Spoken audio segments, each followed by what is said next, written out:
Welcome, everyone. This is your friend, the DN WhatIf 2.0, here with another exciting fanfiction. Today, we're diving into the story of what if Deku wanted to date them both? If you enjoy this video, don't forget to hit that like button and subscribe for more fanfiction content just like this. Now, let's get started with the fanfic. Tensei's brows drew together as he skimmed the page in his hand. His eyes flicked to Tenya, then to the plan, then back to Tenya. Tenya, for his part, stood next to his brother's wheelchair, back straight and shoulders squared. He had to be ready for any criticism, and standing physically strong would aid his mental strength. Tensei hesitated. Are you sure this is necessary? Of course. I want to do this correctly, as a solid foundation is the best thing to build a relationship on. Well, that's right, but dash. So where is the problem? His attempt at staying still finally failed as his hands swept through the air. Tensei ducked out of the way with practiced ease. Well, he rubbed his brow with a hand. There's no harm in any of it, I guess. I don't know either of their parents, but they'll probably think it's charming. You sure about the... He checked the paper again. The tux? Certainly. First impressions are incredibly important. I blundered mine with Midoria, so I want to be sure I do not do the same with his parents, or Todoroki's. Tensei laughed a bit and shook his head. Don't know why I expected anything less from you. Okay, it looks good. Mind if I come with you? For moral support. Of course not. I always appreciate you being at my side. Tenya took the plan back from his brother and shuffled the pages around, doing his best to hide his nerves. Are you doing this today? Tenya jerked in surprise, accidentally sending the papers in his hands flying. Good heavens, no. I haven't prepared at all, my tuxedo must be dry cleaned, I haven't even finished a script with the range of possible conversation tracks, there's still plenty to do. He normally talked with his hands and he was in rare form now, arms getting a workout from his elaborate gestures. Tensei rolled his chair back by a foot to stay out of range. Alright, I get it. Let me know when you're gonna do this, okay? I'll be sure to dress nice too. As he left, it was with a certain embarrassed fondness that he recalled his first bumbling request for aid. Tensei, Tenya declared as soon as he came through the front door. I have a problem. Tensei maneuvered his wheelchair around to look at his brother. Concern was plain on his face, and for good reason. In the hero business, problem could mean anything from my costume ripped to a villain threw my friend into a volcano and also kidnapped my entire class. What's going on? Tenya's mind stalled. Like an idiot, he was too distracted to plan a script. He had no idea what to say next. Brows furrowing, Tensei rolled closer to Tenya. Are you okay? Do you need help? A small twinge of relief stirred in response. Questions gave him something to go off of. I am not. I don't know if there's anything you can do to help me though. No sooner did the words fly out of his mouth, Tensei pulled out his phone. He probably thought Tenya was being blackmailed or threatened, and wanted to be able to call for help in a moment's notice. Tenya mentally kicked himself. Of course his brother would make assumptions based on his lack of precision. He had to explain what the real problem was before the miscommunication caused any hasty actions. This was the time for clarity and frankness. Yet every time Tenya tried to explain, his whole body froze up. Tenya? Falling back on the rules of manners, he dropped into a deep bow. I apologize for making you worry and for being vague. So far, this seemed to be the only thing he'd done right in this conversation. It's okay. Can you tell me what's going on? If you need time to gather your thoughts, we can talk more later. Tenya shook his head vehemently. He knew that if he didn't talk about it now, he never would. Still in the bow, he gathered every bit of strength and courage within. I have a crush. Tensei sighed with a bit of a laugh. Indignant, Tenya straightened to look him in the eye. Please don't make fun of me. No, Tensei said. I'm not making fun of you, I promise. I'm just glad that it isn't more serious. It is serious. Every time I see him smile, I feel like I'm exploding, Tenya explained, gesturing wildly. And he tries so hard to help people and do good, it's incredibly admirable. He always puts everyone before himself, no matter how much it might hurt him. His courage and determination are stunning. Tensei leaned back in his wheelchair with an indulgent smile. Sounds like it's a pretty big crush. Who's the lucky guy? There was the million-dollar question. I believe I was still unclear when I told you my problem. I apologize. Gritting his teeth and plucking up all the bravery he could, he prepared himself. It's actually 2 crushes. With that he went silent, bracing himself for Tensei's likely unfavorable response. There was surprise on Tensei's face, but no discomfort. No disapproval or criticism. Tenya breathed a sigh of relief, but he was far from out of the woods yet. Why haven't you told them how you feel? Tenya sputtered, hands flapping.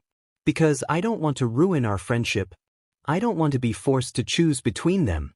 It was clear that Tensei was thinking. For a brief moment there was nothing but silence, ringing with tension. Well, said Tensei slowly, who says you have to choose only one? Like so many other times, Tenya deferred to his brother's advice. He didn't choose. 4 days, he tried to think through possibilities and how he would respond to them, but it never went far. He thought about introducing himself to Midoriya's parents, but then could only think about Midoriya's bright grin and wild green curls. His freckles, his mumbling, his enthusiasm. Then he would blink and he'd missed 4 pages of notes in English. Kuda nervously suggested he copy his notes, but the class president shouldn't have been so distracted in the first place. Later he tried to picture asking number 2 pro-hero Endeavor for permission to date his son, but then he could only see warm, two-toned eyes and a hidden smile. His focus and drive were incredible, but the awkward, blunt way he spoke was just as endearing. Tenya wondered how soft his hair was, or what braiding the 2 colors together would look like. Oh, he was sure Midoriya's hair was incredibly soft too.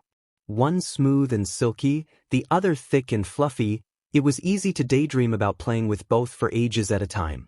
That is, until Aizawa loudly asked what could possibly be more interesting than his history of heroics lecture. The whole class seemed stunned that their president was the one with the wandering mind lately, rather than Ishido or Kaminari. He was appropriately chagrined, and made sure to apologize to Aizawa after class. As long as you get the notes to study before the exam, I don't care. Just figure out whatever it is that's bothering you so you can get your head back on straight.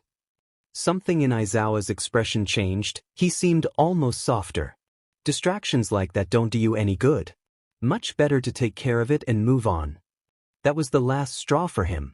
If he'd gotten bad enough that his teacher had personally stepped in, then he needed to, as he was told, get his head on straight.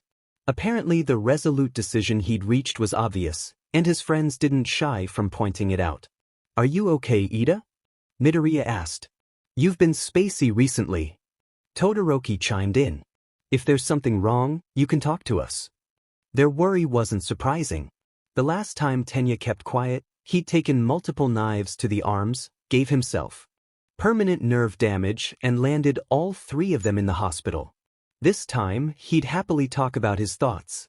Just, not with the cause of them. Uraraka and Azui exchanged a glance as Tenya dodged the other's questions.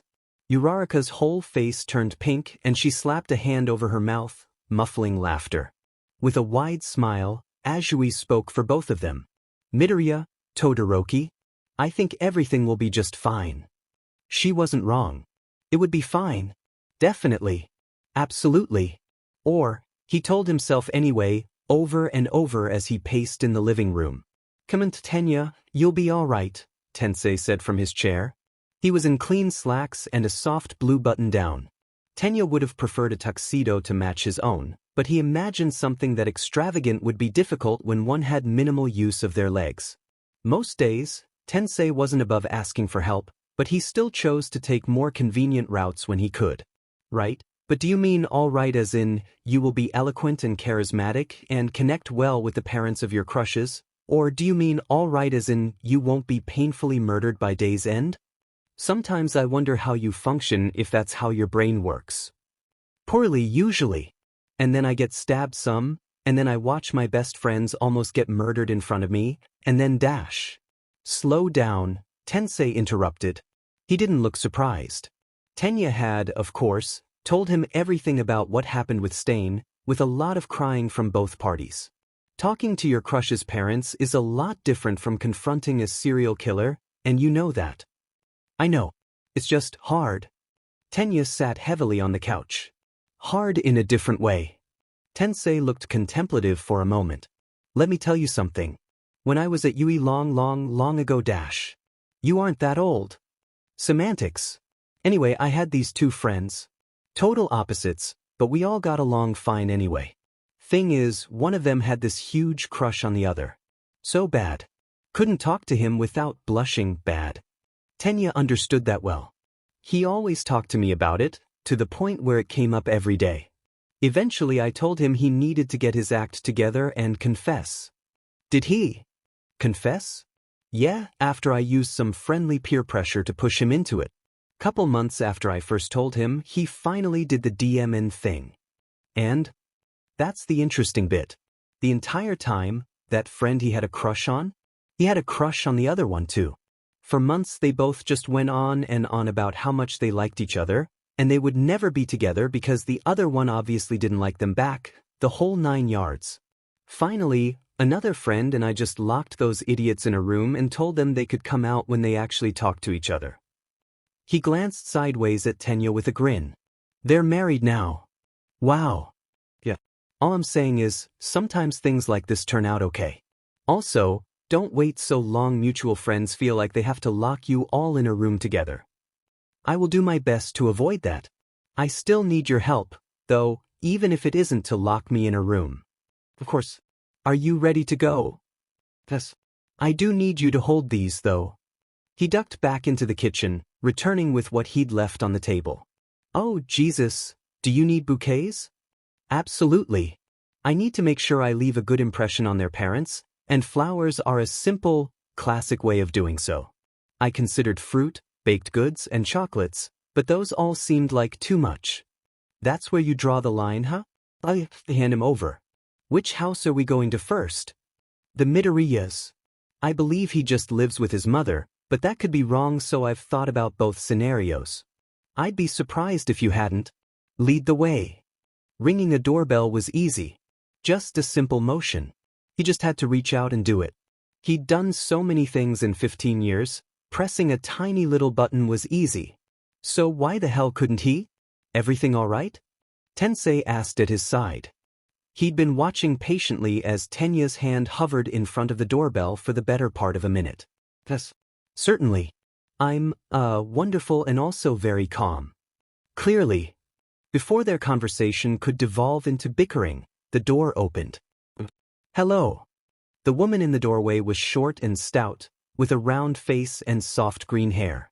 That plus her warm, curious eyes gave her a clear resemblance to Midoriya. Oh, Tomim. My name is Iida Tenya, and this is my brother Iida Tensei. I'm your son Midoriya Izuku's classmate. I am not my brother. I was hoping I could talk to you. The last sentence came out more as a question than a statement. The woman's brows drew together. Is Izuku all right? Did something happen to him? Did he get himself hurt again? I keep telling that boy he needs to be careful. He's going to give me a heart attack someday. Are you in a tuxedo? With flowers? It seemed the constant mumbling chatter was another trait they shared. Tenya's hands fidgeted as he tried to keep the nervous flapping in check, but that required the focus he would normally use to make coherent conversation. As he did so many times, Tensei came to the rescue. Yes, ma'am, he's fine. Tenya just wanted to talk to you, if that's all right. He nudged Tenya with a hand. Yes. I promise it is nothing life or death, as he is perfectly fine and wonderful. He's always fine and wonderful, of course, but especially so now. Wait, I apologize, that sounded odd. How about you two come inside? Mrs. Midoriya still looked confused, but there was a touch of warmth with it as she ushered them through the door. Before Tenya even knew what was going on, he was pushed into a dining chair with Tensei next to him, teacups set out and a plate of cookies cooling in the center. Mrs. Midoriya took a seat across from them. Her eyes were searching, but with soft concern rather than suspicion. It reminded him of his own mother. He couldn't even remember why he'd been nervous in the first place, not with how comfortable she made him feel. Beside him, he heard Tensei cough. When he glanced over, Tensei was nodding just slightly to the flowers in his lap. Right. He leapt to his feet and snatched one bouquet, presenting it with a bow. These are for you, Mrs. Midoriya. Oh, thank you. She blinked at them, looking thrown off. Please sit down, have some tea. As he took his seat again, she examined the flowers. He'd been entirely clueless about what to buy, so the clerk did most of the selecting. It was colorful and bright with daisies, maybe? He didn't know much about flowers. Yayorozu probably did. He made a mental note to ask her about it the following class. But what if she told him he should have gotten something else? Had he already messed up without even realizing? He was getting off track. His thoughts never used to be this prone to wander, but it seemed that the upset caused by his anxious pining made everything that much harder.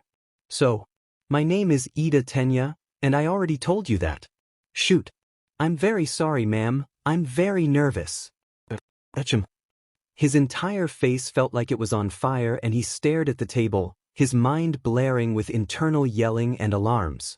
Suddenly, a gentle hand took his own, thumb stroking the back of it. He looked up, expecting Tensei to be the one who'd reached out, but saw the softer, smaller fingers of Mrs. Midoriya. Why don't you start from the beginning? She said patiently. So you can get your thoughts in order. So he did. He told her how Midoriya was his first friend at Yui, even if Tenya had been a little harsh to him at their orientation. He described the time they spent together with Uraraka, and later, Tsuyu. Though she had almost certainly seen most of it herself, he talked about the sports festival and their confrontations throughout it. He tried as best he could to really explain how important Midoriya and Todoroki were to him. The words never felt like enough, but it was as close as he could get. By the time he finished skipping over the altercation with Stain, as he didn't know how much she knew, the two watching him were quiet. The childishly vulnerable feeling that came with such an outpour of emotion washed over him, and he kept his gaze low, staring at his finally stilled hands. His arms felt a bit sore. Had he been talking, and by extension gesturing, for that long? Some last shred of his courage welled up, and he lifted his eyes, only to see Mrs. Midoriya. She was clutching Tensei, using his sleeve to wipe her tears. He looked tiredly resigned, so she must have been doing that for a while. "Oh, my baby boy," she cried as he finished, her tears rivaling Midoriya's in quantity. Tensei patted her arm with a long-suffering smile. Finally, as she mopped her face with tissues Tensei had found in his pocket, she addressed Tenya. "But why did you come here to tell me all this?" The question of the hour. He looked at Tensei, who gave an encouraging nod. Deep breath in. One more. No, damn it, he couldn't be afraid anymore. He'd been through too much to let his own romantic nerves stop him. I was wondering if this wouldn't do. He couldn't stand seeing her eyes on him. Was he supposed to look her in the eye? Would that be uncomfortable for her? Too forceful? Creepy? Rather than decide, he stood and fell into a bow. I would like your permission to ask Midoriya on a date. The silence in the room was suffocating. This had to be what dying felt like. Or if not dying, then slowly being disassembled cell by cell. He'd rather fight 4 of Stain's clones entirely ND armed with only a cheese grater than be here any longer. Okay. He popped back upright. What? You have my permission. Sorry? Are you sure? Did you hear me? Well, she mused. You sounded like you've been friends with Izuku for a long time. And that you have been through a lot of things together, probably more than you even said here. You two really trust and rely on each other, and that Todoroki boy. She looked slyly at him. You forget he tells me his side of things too. So yes, I am sure. She stood from the table, rounding it to pull him down into a hug. After a brief, shocked pause, he wrapped his arms around her. She was small, yes, but the embrace she gave him was plenty strong and safe. With one hand, she rubbed his back. Thank you, Iida. I'm so glad my Izuku finally has the sort of friends he deserves. Tenya stood as she released him, wringing his hands. I don't think I could ever deserve him. None of that. Her voice was surprisingly stern. Did Izuku choose to be friends with you? Yes. And do you try to be good and kind to him? Yes, ma'am. Then you deserve him. He hadn't realized something that seemed so complicated could be spelled out so simply, but he felt a bit foolish for only just now realizing it. Thank you, Mrs. Midoriya. I promise I will do my very best to make him happy.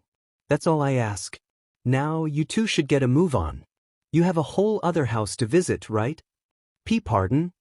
She folded her arms, but her face was somewhat teasing. Todoroki, right? Your brother has another bouquet. That, plus what you and Izuku have told me, made it pretty obvious. Tenya was sure his entire face was crimson, but he nodded fiercely. Yes, ma'am. She gave him a wide smile despite the tears still collecting in her eyes.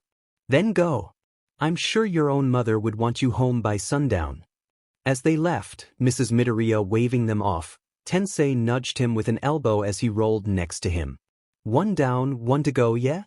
Well, the one to go has a parent who is also a pro hero. Tensei winced. A bit more intimidating then. As it turned out, that meeting was never to be. A train ride later, they arrived at the Todoroki household. When Tenya rang the doorbell actually rang it, this time, it wasn't the massive silhouette of Endeavor who greeted them. Rather, it was a small, rather slight girl in glasses who slid back the door. For a moment, they just blinked at each other. Neither had any idea how to react. Thankfully, Tensei rescued the situation as he so often did. Are you Todoroki Fuyumi? The girl, Fuyumi, turned her gaze to him, still a bit startled. Yes, that's me. I thought so. I'm Iida Tensei. You probably don't recognize me, but I was a third year when you were a first year. You were in general course and I was in heroics, but some friend of mine pointed you out as one of Endeavor's kids. The smile on her face was a little strained. Right? Not the first time, I'm sure. My name is Iida Tenya, Miss Fuyumi. I'm one of Todoroki Shudo's classmates. Oh, right, my brother's mentioned you before. Is everything okay? Yes, he's fine. I actually wanted to talk to, your parents. About him, I mean. She looked wary. Our parents? Yes. Is that all right? Tenya replied after a pause. She glanced behind her, further into the house. Do you mind me asking what this is about? It's a bit personal. Just a one-word answer, then. I don't need all the details. What? This is embarrassing. It's about... He grimaced. Dating. Fuyumi nodded, as if she'd been expecting the answer. Considering Tenya was in a tuxedo and his brother had flowers, it probably wasn't a huge leap. Father's at work, but... She scrutinized him. Are you sure you need to talk to one of our parents? I would prefer to. I'd like to ask for their blessing from one of them before asking him to be my boyfriend, and oh no, I was not planning on saying that I'm so sorry. Before he could ramble further, Tensei poked his side, telling him without words to shut his mouth. She bit her lip. It seemed as if she was making a decision. After a few seconds, she spoke. All right, get out your phone or something, and listen carefully. I'm going to give you the address to talk to our mom. Her gaze, once unsure, turned hard. You give this information to no one, no matter what. Got it? He and Tensei nodded in tandem. Apparently, whatever she saw in them was trustworthy. Now, she's in room visitation is normally closed to anyone not in the family, but I'll write you a note and call ahead. It was only after they reached the address given that Tenya thought to question it. Why would Mrs. Todoroki be in a psychiatric ward? He asked Tensei as much, but Tensei only shrugged. Why ever she's here, it isn't our business. She's healthy enough for us to talk to her, and to make a decision, or Fuyumi wouldn't have told us to come here. I wonder why she discouraged us from talking to her father, and told us to come across town. I would guess that it has something to do with him being a pro hero. He probably doesn't have time to chat about his kids' dating life, especially with 4 of them. That made enough sense to Tenya, and it wasn't as if he was upset about it. Though Endeavor's track record was objectively impressive, something about the man always rubbed Tenya the wrong way. He didn't have the friendly charisma of All Might, or the calming surety that Tensei had as Ingenium. Rather, he seemed much more focused on physical power and besting villains than he ever did rescuing people. That had its place in heroics, but Tenya much preferred to balance rescue and combat. It's what Ingenium was meant to do, anyway. Thinking about it, Tenya actually knew nothing about Todoroki's mother. The spouses of heroes often got at least a little media attention, even if it was rehashing of whatever few facts news outlets had. She, on the other hand, had never been mentioned as far as he could recall. He supposed it made sense if she was here. Maybe Endeavor had used his considerable wealth to keep her out of the spotlight, particularly if she was in a more fragile state. Like Tensei had said, though, it wasn't any of their business. The receptionist didn't look surprised to see them, and gave their note only a cursory glance. Fuyumi must have called ahead like she said she would. After receiving their visitors' passes and studying the hospital directory, they quickly made their way to her mother's room. Standing outside brought Tenya another bout of anxiety, but it felt different from when he went to the Midoria household. He'd heard some about Mrs. Midoria before he'd gone there, but he didn't think Todoroki had ever spoken about his mother. That didn't necessarily mean something bad. Tenya didn't often have reason to bring up his parents, but her being in a hospital rather than at home added a different layer to it, something Tenya had no experience with. He looked to his brother.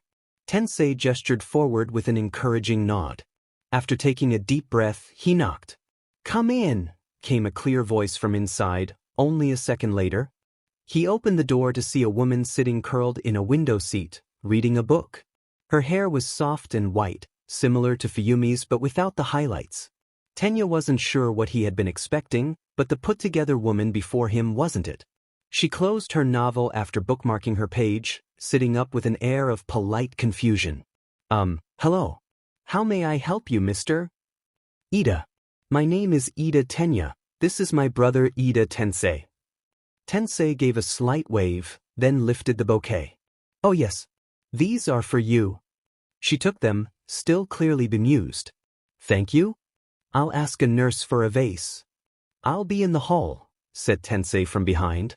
Let me know when you're done. His wheelchair squeaked quietly as he left the other two alone. Mrs. Todoroki gestured to an armchair close to her. Please, have a seat. Thank you. My name is, well, I already introduced myself. I'm in class 1A at UE, the same as Todoroki Shudo. Mrs. Todoroki sat up straight, all her quiet demeanor gone. You are? How is he? Fine, ma'am, he stuttered, thrown off by her vigor. He and I are very good friends. He came to visit after the sports festival, but we couldn't talk long. Now that I think about it, he's mentioned your name. You and she snapped a few times. It started with M. Midoriya? Yes, that's it. Do you three spend a lot of time together? So he gave her the same story as he did Midoriya's mother, just as long and impassioned. It benefited from being the second telling, much less scattered and with fewer unnecessary or, in some cases, frightening details. By the time he was finished, she, like Mrs. Midoriya, was misty-eyed. I'm so glad he has friends who care about him as much as you two. She closed eyes for a moment. It means so much to me. Thank you. Of course, ma'am. Todoroki is one of my dearest friends. He's very important to me. She wiped her eyes, then took a deep breath. So why did you come here? Well, I first went to your home. Her gaze sharpened suddenly. You did? Yes, I wanted to speak to one of Todoroki's parents. Your daughter, Fuyumi, answered the door. She said your husband was at work, but that you were the one I should speak to regardless. Oh. The emotion on her face was unreadable. Yes. You see, I came here ultimately to talk to you about dating. The unease that had settled over them with the mention of the Todoroki house melted as she smiled again. Dating? Yes, you see it? Well, again, nerves made his stomach twist. He followed the same pattern as he did at the Midoriya household. It had been soothing and it worked, so he might as well. He stood and bowed, the motion smooth and practiced. Nerves still made his palms sweat and his face red, but it was a little easier the second time around. I came to request permission to ask your son on a date. A similar silence fell in the room, but he was ready for it this time. Eventually, Mrs. Todoroki broke it. What about Midoriya? Tenya straightened, confused. What do you mean? Both you and Shudo talked a lot about Midoriya. Is he involved in this at all? She looked curious as she probed him for answers, but that was the only emotion he saw for sure. Well, he sat again. If I am being honest, I went to the Midoriya home before this to request the same of his mother. I would like to, if at all possible, life. She nodded for him to continue, without a trace of judgment. That I would like to date both of them. At the same time. Polyamorously, not cheating. That was vague, so I want to be clear. I would ask both of them at the same time, so they have the same awareness of the situation. Mrs. Todoroki's face broke into the first true, full grin he'd seen from her. She looked genuinely thrilled. From what he and you have told me, there's a very strong bond between the three of you. Shudo. He needs people who give him some stability and joy, and I'm so grateful he found it in such wonderful people. She took his hand in her own. Yes, you have my full blessing. Emotions welled in his chest. He'd done it. He talked to both of them, and both had said yes. He leapt to his feet, shaking her hand far more than necessary. Thank you so much, Mrs. Todoroki. I promise I will do everything in my power to help your son feel happy and safe and strong and every other good thing. Anything he needs I will do my best to provide. Thank you again. She looked a bit overwhelmed, but her smile was still there. I'm glad to do what I can for him, even if it isn't a lot. Please, feel free to come again. He promised he would, and thanked her 1,000 more times. At some point he may have said he loved her, but with how much he was rambling it was anyone's guess. When he finally left, Tensei was texting someone. As soon as Tenya shut the door, he looked up. Everything go as planned? Better than planned. They both said yes. His hands were flapping wildly, working off the pure joy and excitement that was buzzing in his arms. Tensei grinned at the sight, long used to his brother's more physical expressions of happiness. I'm so proud of you, Tenya. That was really brave. Mind pushing me for a bit, just until I finish this text? Tenya nodded in affirmation, turning the chair and heading towards the elevator. Who are you talking to? If you don't mind me asking. Just some friends from high school. Tenya wasn't one to snoop, but when he glanced down he noticed a group chat titled, Mean Girls of Yui, Hugs and Kisses, the other members labeled with cat, bird, and moon emojis respectively. The most recent text? Guess who turned our high school angst bullshit into an inspiring success story? Beaches. Shoyuda, Hizashi, you owe me a beer each. Frankly, he didn't want to know. It was only when they were a block away from home that Tenya realized the biggest roadblock to his well-crafted plan, and he couldn't believe it just now occurred to him. It was akin to leaving off the chest plate of his costume, then being surprised when he was stabbed in the ribs. What if they don't like me back? Tensei looked up from where he'd been attempting to pop a wheelie in his chair, something he insisted he'd done earlier that week. What? What if I did all of this and they just don't feel the same way? The anxiety he felt now was an entirely new sensation.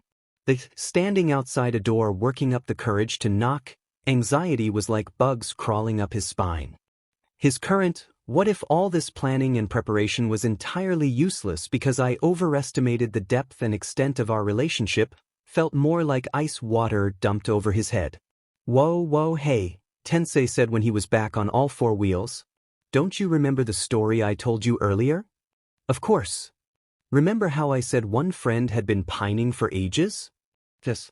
I assume I am that friend in the scenario? Nah, you're not enough of a scatterbrained disaster to be him. Anyway, think about how it ended. They both liked each other, the whole time. Tenya furrowed his brow. That was true, and he was inclined to believe his brother's interpretation, but he couldn't shake the nagging fear. Plus, you've got inside information. What do you mean? Think about it. What's the thing they both mentioned when you started talking? They both cried. No. Well, yes, but that's not what I mean.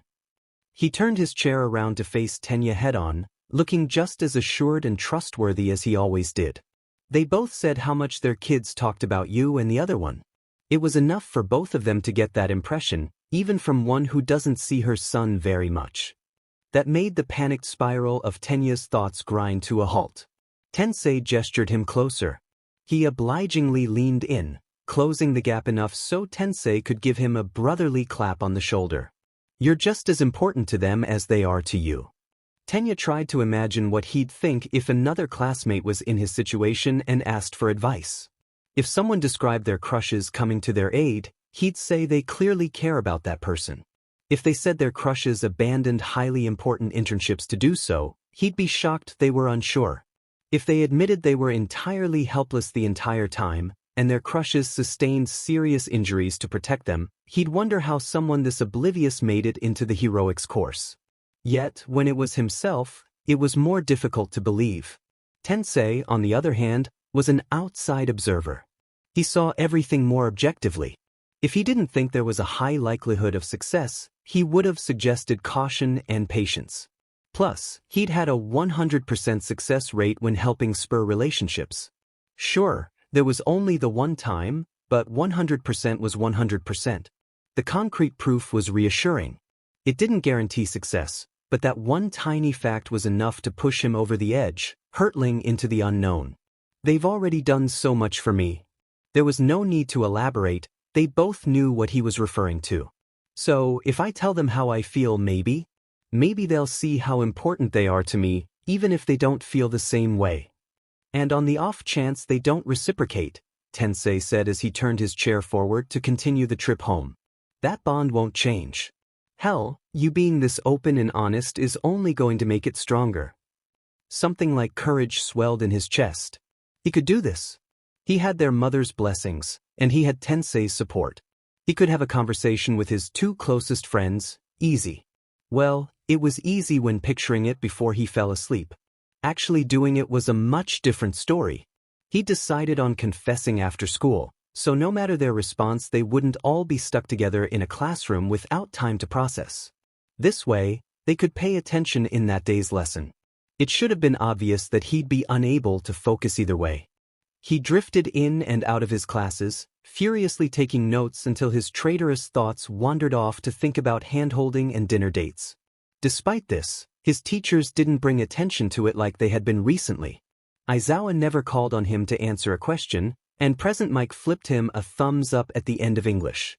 It was probably preemptive comfort for the next test he was certain to fail. He'd have to study with Yayarosa later if he was going to have any chance of keeping his rampant emotions from interfering with his schoolwork. Lunch was of no relief. The entire time, Todoroki and Midoria pestered him with questions, asking him over and over if he was all right. Every time they did, Uraraka burst into fits of giggles. Azui blatantly encouraged them, pointing out how distracted Tenya had been recently and how the three of them should talk somewhere privately about it. Tenya was above kicking people below the table, but he still snuck plenty of glares in her direction. Unfortunately, the stern composure that normally came so easily to him had fled, leaving only sheer panic in its wake. His glares must have looked like cries for help, which didn't seem to be helping reassure his interrogators. Does Azui know something about it? Todoroki asked, catching their exchanged looks. She just blinked at him, her usual pleasant neutrality giving nothing away. Tenya envied that. They were both autistic, but rather than it giving him that neutrality, it often made his emotions more obvious, and made him entirely incapable of communicating them. Iida. Midoriya's voice broke through his runaway train of thought, for what felt like the 100th time. She isn't wrong if I am going to be honest. I'd rather not talk about it now, though. Can you two meet me by the Katsura trees behind the school after class? The two exchanged a glance. Of course, whatever you need, Midoriya said, pushing some cheer through his obvious worry. I can be there too, Todoroki added. As long as necessary. Unseen by both of them, Uraraka grinned at Tenya, giving him a thumbs up. Azui winked, which was impressive considering the size of her eyes. Before Todoroki or Midoriya could see him blush, he buried his face in his hands. Oh geez. Are you okay? He's just fine, Midoriya. Come on, lunch is almost over. Uraraka took him and Todoroki by the arms and dragged them off, giving Tenya a blessed moment to relax. Azui patted his arm. You're almost free, Iida. Soon you can all date and hold hands. That's very easy for you to say. You were perceptive enough to see Uraraka reciprocated your feelings, and blunt enough to actually say something. Looking up from his palms, he was surprised to see something on Ajui's face that he'd never seen there before. She was blushing. It took encouragement from a few people to say something. She looked at him out of the corner of her eye with a finger on her chin. Everyone needs help, sometimes for battling villains, and sometimes for romantic encouragement. I had some, and now I can give you some. That's what friends do. As always, he valued her direct way of speaking. Most people danced around things and refused to say how they really felt, himself included, lately, but he could always trust Ajui to be honest with him. "Thank you," he said with a small laugh. He leaned over and let his head rest on her shoulder. Despite their size difference, she stayed upright with ease, reaching over to pat his hair. Her hand was big enough to nearly cover his eyes as she did, but he didn't mind. It was soothing, like most things about her. If this all goes to hell, Tenya thought to himself, a bit hysterically, at least I'll have a friend I can ask to help me move far away and change my identity. A naive part of him hoped that the latter half of that day's classes would drag just as much as the morning half, to give him that much more time to prepare and panic. Whatever cruel god that ran the universe didn't listen to him, and he was forced to face his emotions. "Like a hero should," said an internal voice that sounded suspiciously like Tensei. Tenya told it they weren't supposed to talk in class. Before he knew it, their lessons were over. He could feel Midoriya's and Todoroki's eyes on him more and more as the day drew to a close, but he refused to look back. Finally, as soon as Aizawa dismissed them, Tenya jumped to his feet and near-bolted out of the room. He knew to not run in the hall, and certainly to not use his quirk, but he had a long stride. A fast walk for him meant that people with shorter legs, such as a certain pair of heroes in training, would have to jog to keep up. As he walked, he was stopped by someone unexpected, Midnight. She was dressed in a much more low-key outfit than her hero uniform, just a halter top and slacks with her signature glasses. She bumped her hip into Tenya's as he passed. "It's nice to have things work out this time without anyone being locked in a room." She winked. "Go get him, kiddo." His legs kept moving on autopilot, but his thoughts stuttered. Her words reminded him of what Tensei told him, but that was a hell of a coincidence, right? How old was Midnight, anyway? What were they even talking about? It would have been easy to continue dwelling on whatever the connection between his teachers and brother was, but he suddenly became very occupied with running face-first into a katsura tree. He was already on the ground by the time he'd even registered what happened, glasses hanging from one ear. He'd caught himself on his hands and saved his jacket, but the breathes were definitely a casualty. As he mourned all the dirt ground into his uniform, he heard footsteps behind him. "Iida! Iida! Oh, wonderful!" The two he'd asked here in hopes of wooing them, finding him sitting on the ground after hitting a tree headlong like a dolt. He hopped up despite the wrong-footed start of their meeting, determined to yank them back on course.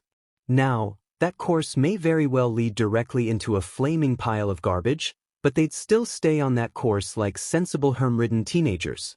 "Hello, both of you." He dipped his head. "Apologies that I was not ready to greet you." "It's really fine," said Midoriya, rubbing the back of his head. "I just wanted to be sure you weren't hurt. What did you want to talk to us about?" It was a blessing that Todoroki was there. Were it just Tenya and Midoriya, they'd wander about in cycles of rambling without ever getting anywhere. "Thus, I asked you here because I have something to talk about to both of you. Here, under this tree. Right." There was a pause as Tenya fumbled for words, already hitting himself for losing his courage at such a crucial moment. Eventually, Midoriya broke the silence. "Well, if you need a minute, that's okay. Todoroki and I kinda hung back after class so you could have time to get your thoughts in order, but Uraraka kept winking at us, which was really distracting. Then Aizawa told us we had to hurry because we had a important meeting to get to. I guess he meant talking to you, but I'm not really sure how he'd know about that. I assume you told Tensei, so I don't think you'd also go to Aizawa, but if I remember right they're the same age, which would mean they were in the same year at UE, so maybe that's how he knew? That's assuming they still keep contact, considering it's been over a decade since they graduated, but dash." Midoriya, you're rambling, Todoroki said. To someone who didn't know him, he would look straight-faced. Tenya, and assumedly Midoriya, could read the tiny quirk of his lips, the fond glint in his eyes, showing a world of emotion to those lucky enough to see it. His heart swelled up with how much he cared for the two before him. It hummed in his fingers, warmed his cheeks, made all his hair stand on end. Without him even noticing, his hands were already moving, working off all the buzzing affection running through every inch of him. Midoriya was beaming at him, rocking back and forth on his feet. Even if he didn't know what had Tenya so worked up, he still picked up on the energy. Todoroki watched with that same half-smile. He wasn't one for such physicality with his emotions, but he seemed to find Tenya and Midoriya's exuberance endearing. After pacing away and back a few times, the words finally lined up right in his head. Midoriya. Todoroki. They both looked at him, patiently giving him the time he needed.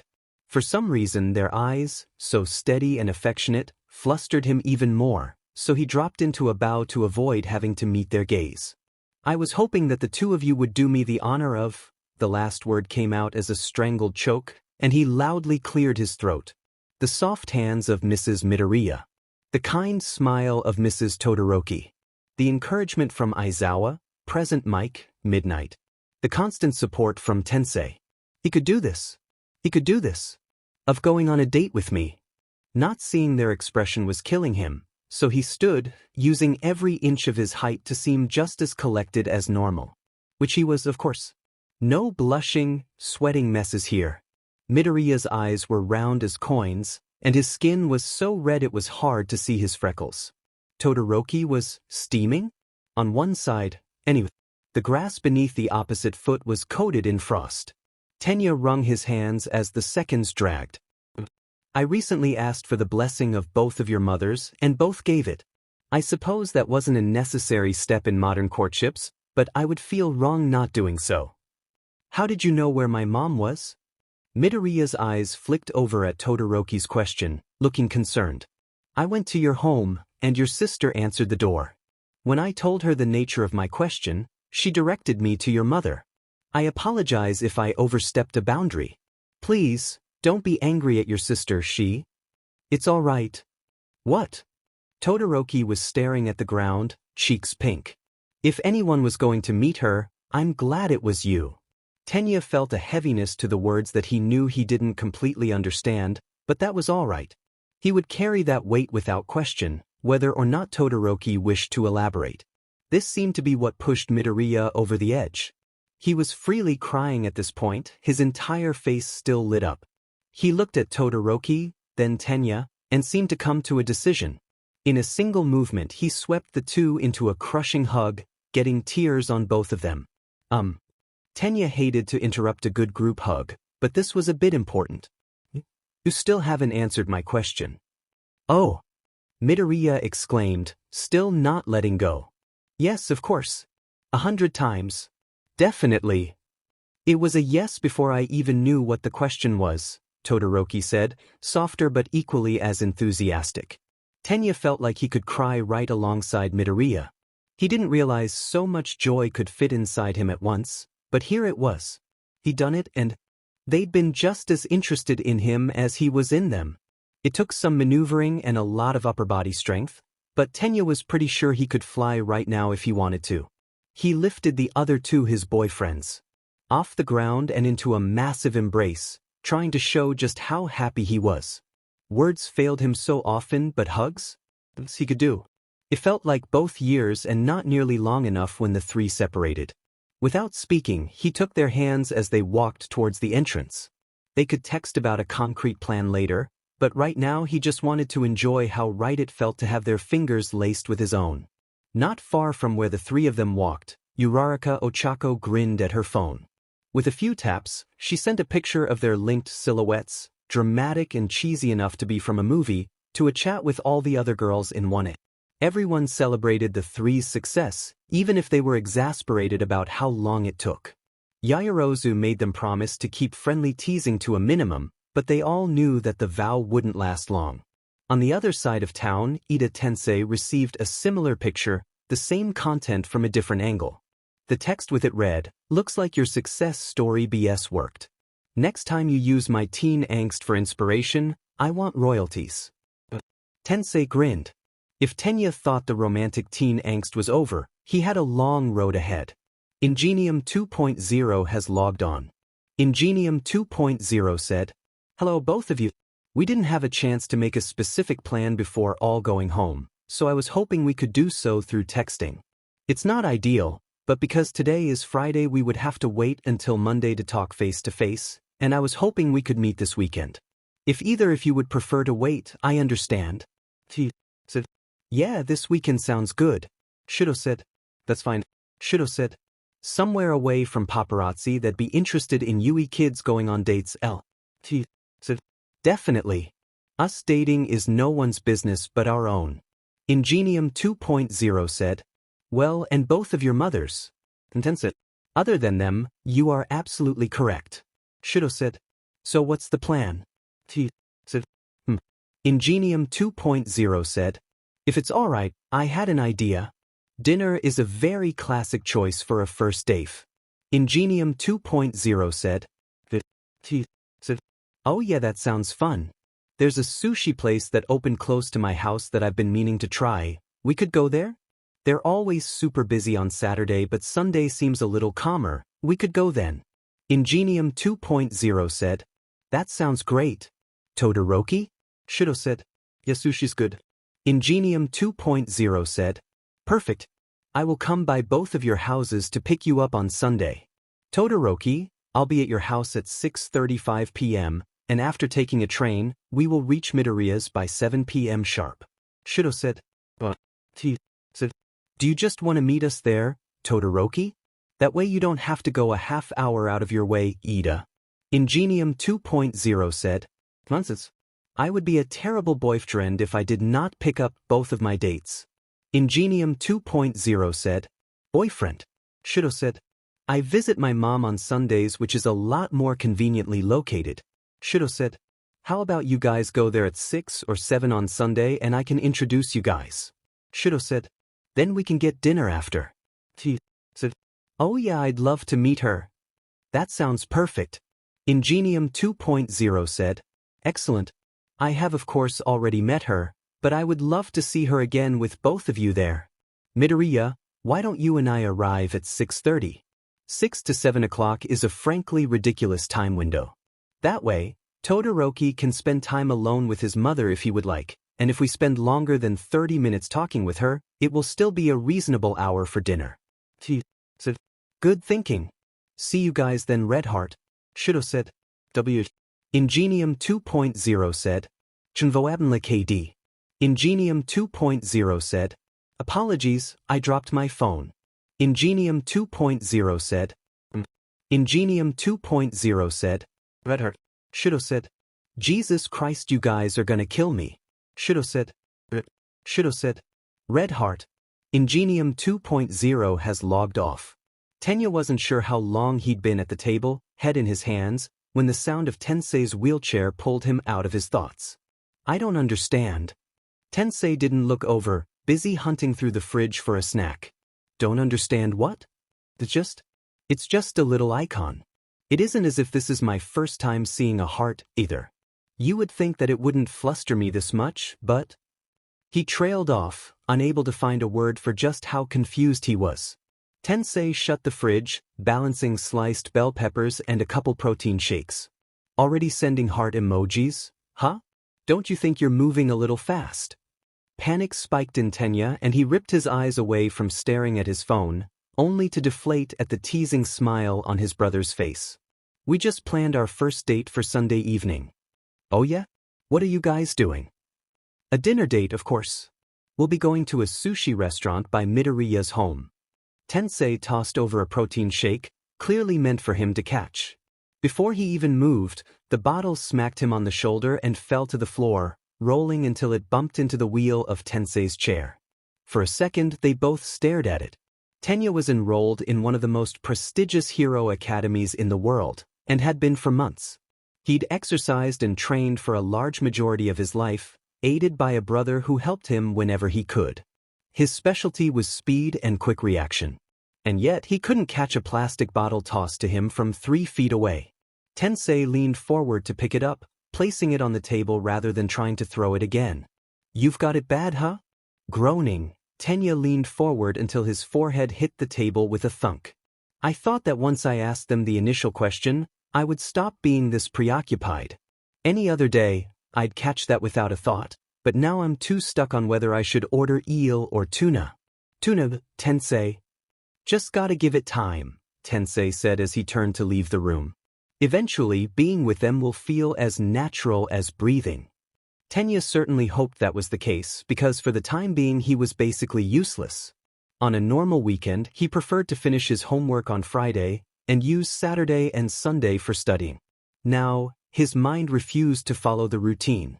He had planned on beginning his essay on the genetics of quirks, then making some flashcards for English. So far, he'd written his name on the outline. Flashcards were a far-off daydream. "Dear." It was only his ingrained etiquette that pulled him to sit upright at the sound of his mother's voice. She was standing in the doorway of the kitchen, leaning on the frame with a basket of neatly folded laundry in her hands. The expression she wore was equal parts fond and concerned. "Everything all right?" "Mostly yes." She sat in the chair next to him, setting the basket on the table. "Is this about Midoria and Todoroki? Is it that obvious?" "Love," she said with a smile. "You officially asked them out only a few hours ago. It'd be stranger if you weren't thinking about them." He rubbed his eyes under his glasses. "I understand that, but I wish it wasn't so distracting. I need to get my usual work done, whether or not I have a date on Sunday." She thought for a moment. "I know you don't like breaking routine, but maybe we can fudge it a bit. How about you exercise this evening, so you can tire yourself out enough to sleep? Then try again with your schoolwork tomorrow morning. I can work in here with you, so if you start daydreaming I can pull you out of it and get your attention back." "I'm not sure." The anxiety that followed suddenly changing plans made his palms itch, but if he got nothing done tonight he'd have to change things anyway. Training required full body focus, so if he couldn't get classwork done, he could at least do something beneficial. "Why don't we go to an open quirk gym and figure out if you're faster than me yet?" She was trying to provoke him and he knew it, but that wasn't necessarily a bad thing. It had been a long time since they'd raced, and the chance to show her just how much he'd improved was exciting. "If you win, I'll make us beef stew for dinner." That cinched it. With a grin, he stood to go change into appropriate athletic wear. Hopefully, he could quite literally run from his thoughts, at least for a few hours. "Sorry, Tenya, but Mom got you again." "Shoot." He'd thought they'd been tied at least. Tensei sat at the finish line for the express purpose of calling it, and despite all Tenya's training he'd lost yet again. He hadn't wanted to use his Recipio burst and make himself stall, which must have caused his downfall. His mother was breathing hard, particularly noticeable considering Tenya wasn't at all winded. She'd been faster, but her stamina seemed to be fading. Unsurprising, considering she'd retired from hero work and instead moved to administration at the family agency. She rubbed her shoulder with a bit of a wince, close to where the exhaust of her own engine protruded from her back. "You're getting close though. I think if we did a marathon you may even have me beat." Tenya felt like he could run another 100 laps. It had been so long since he'd trained with his family like this, it was exhilarating. Measuring his progress against his classmates was tricky, as he was easily the fastest and had been since the beginning. It wasn't that straightforward, as others could gain advantages based on the terrain or other sundry factors, but in a plain sprint, it was no contest even without quirks. Because of that, there was no comparison point. So yes, he lost today, but this was visible proof he was only improving. No loss could sully the pride it gave him. "Tenya?" "Yes, Mother?" Her eyes were soft, corners crinkled with a smile. "I'm so proud of you. You know that, right?" "Thank you." He took his glasses off to clean the lenses, removing the strap he attached to keep them on as he ran.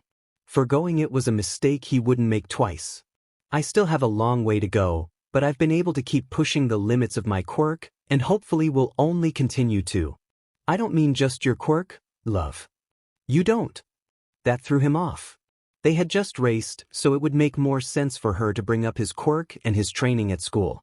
To what are you referring? Well, a lot of things.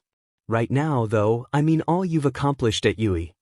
Off to the side, Tenya could hear Tensei fiddling with something, but interrupting such an emotionally invested conversation would be rude to his mother, so he ignored his curiosity. You've grown with your quirk, yes, but you've also become such a leader. You have classmates that trust and rely on you, and you've found some people who understand you. I'm glad that UE is so much happier for you than Sumai Academy was. I'm glad as well, Tenya said with a stiff nod. Sumai, while an excellent and well-renowned school, did not house many pleasant memories for him. Middle schoolers could cruel, particularly towards those who were visibly different. Despite all its dangers and high-stress environments, between Yui and Sumai there was no contest. His mother tilted her head. And I'm sure Midoriya and Todoroki have made it that much better. And Uraraka. Tenya sputtered. And as Hyun. With no warning, Tensei suddenly rocketed forward, arms extended backwards to angle his engine properly. If life was a cartoon, all that would have been left beside Tenya would be a smoky outline. His chair skidded forward without control, Tensei's exhilarated whooping echoing behind.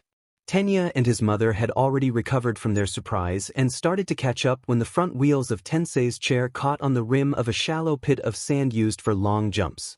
The whole thing tipped forward and unceremoniously dumped Tensei into the sand, smoke still clouding from his pipes. After only a moment, Tensei's voice floated up. I'm okay. The rest of the afternoon was spent scolding Tensei's recklessness while helping his mother prepare dinner. Not beef stew, he'd get it when he earned it. Thoughts of his date, with some difficulty, were pushed to the back of his mind. Saturday went much the same way, Tenya doing his best to brute force his way through his studies. His mother sat at the table with him, working on her own paperwork. Whenever Tenya lingered too long on a daydream, she'd gently tap his hand with her pen to grab his attention back. At one point, it must have been more difficult for her to pull him from his wool gathering. Rather than tap him, she poked his left forearm with the point of her pen. Perhaps it was a little too hard, perhaps he was a little too distracted to register the cause of the sensation. In any case, his reaction was entirely automatic. He smacked the pen out of her grasp, then grabbed her wrist with the other hand. It took less than a second, but he felt like all his blood had been replaced with ice water in that time. As soon as he registered his own actions, profuse apologies were already tumbling out, guilt and humiliation making the words burn in his throat. After mere seconds, his mother stopped him with a hand against his cheek. He leaned into the touch without thinking twice, already a bit calmer. It's all right, I'm not hurt. Why don't you go for a jog to clear your head, love? Your emotions have been running pretty high lately, and that can't make schoolwork any easier. She wasn't wrong. By the time Sunday evening rolled around, he was so restless and jittery it felt like his bones were vibrating. He was completely ready by 5 o'clock, an hour and a half before they were supposed to meet, and even his proclivity towards being punctual recognized it was a bit silly. In the end it was for the best, as he changed his tie no less than 5 times, furiously debating the pros and cons of each as Tensei tried his best to help. There was more than a little good-natured teasing, but that was what siblings were for. At 5:53 p.m., he'd finally settled on a crisp white button-down, black vest and slacks, and a deep blue tie. He didn't want to be as formal as he had been for the initial asking of blessings, but a first date was no time to slouch in one's presentation. Tensei successfully talked him out of the suit jacket, but even the thought of leaving his vest or tie felt far too casual. Only after he'd finally chosen did he wave his family goodbye, all their well wishes fresh in his mind, and left to go on his very first date ever. A short train ride later, he arrived at the ward Mrs. Todoroki stayed at. It was 6:20, which would normally be ideally prompt, but he and Midoriya chose to come at 6:30 to give Todoroki time with his mother. Did that courtesy outweigh the normal etiquette of being punctual? What was the right answer? Why did he not ask his parents or Tensei before he left? How had he not realized this was inevitable? He paced the hall mere feet. Away from room 346, only pulled out of his cyclical thoughts by Midoriya's voice. Hey Iida. You look great. Midoriya had just rounded the corner of the hall, face lighting up as their eyes met. As he walked up to join Tenya, he flushed. "Sorry if I'm dressed too casual," he mumbled with a self-deprecating laugh. "I probably should have asked what you guys were wearing." "No, not at all. You look fantastic. You always do, no matter what you wear." Tenya was probably laying it on a little thick, but he didn't want Midoriya to be uncomfortable on their date. His dark jeans and soft green flannel suited him, and the cream shirt underneath the unbuttoned flannel made a nice contrast against his dark skin. In all, it was understated and simple, and so perfectly Midoriya. "I tend to err towards overdressing, so the fault is more likely mine." It was Midoriya's turn to backpedal. No, you look so good. You always dress so pretty and it makes you even more hot, and oh no."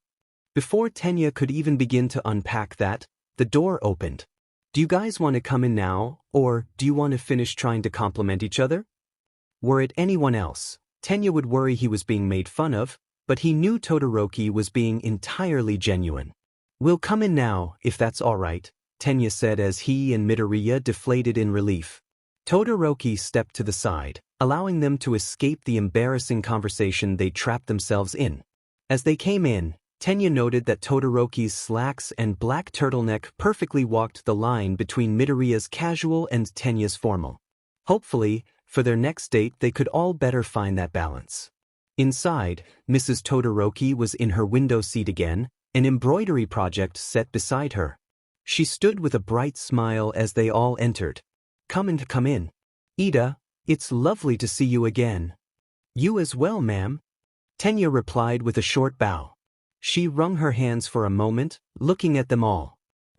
"I have some drinks, if anyone would like. There's barley tea and water, or I could call a nurse to bring something else to drink. Or snacks. Or," there was a pause as she trailed off. "It's all right. We probably shouldn't spoil our dinner." "Thanks, though," Midoriya said, with that same reassuring tone he'd used with everyone in 1A at some point or another. Mrs. Todoroki wasn't immune to it either, visibly relaxing as she nodded. "Mom, this is Iida, Tenya, and Midoriya Izuku," Todoroki said, gesturing to each of them in turn. "My boyfriends." His head was bowed, but that only did so much to hide his blush. Mrs. Todoroki lit up once more. "Yes, I'm so glad to formally meet you both. Please sit." At her request they did so, Todoroki on the window seat next to his mother, Tenya in a nearby chair. Midoriya, after looking around a bit, nervously sat on the foot of Mrs. Todoroki's bed. There was a love seat across the room, but it was just far enough from the rest of the group to be awkward.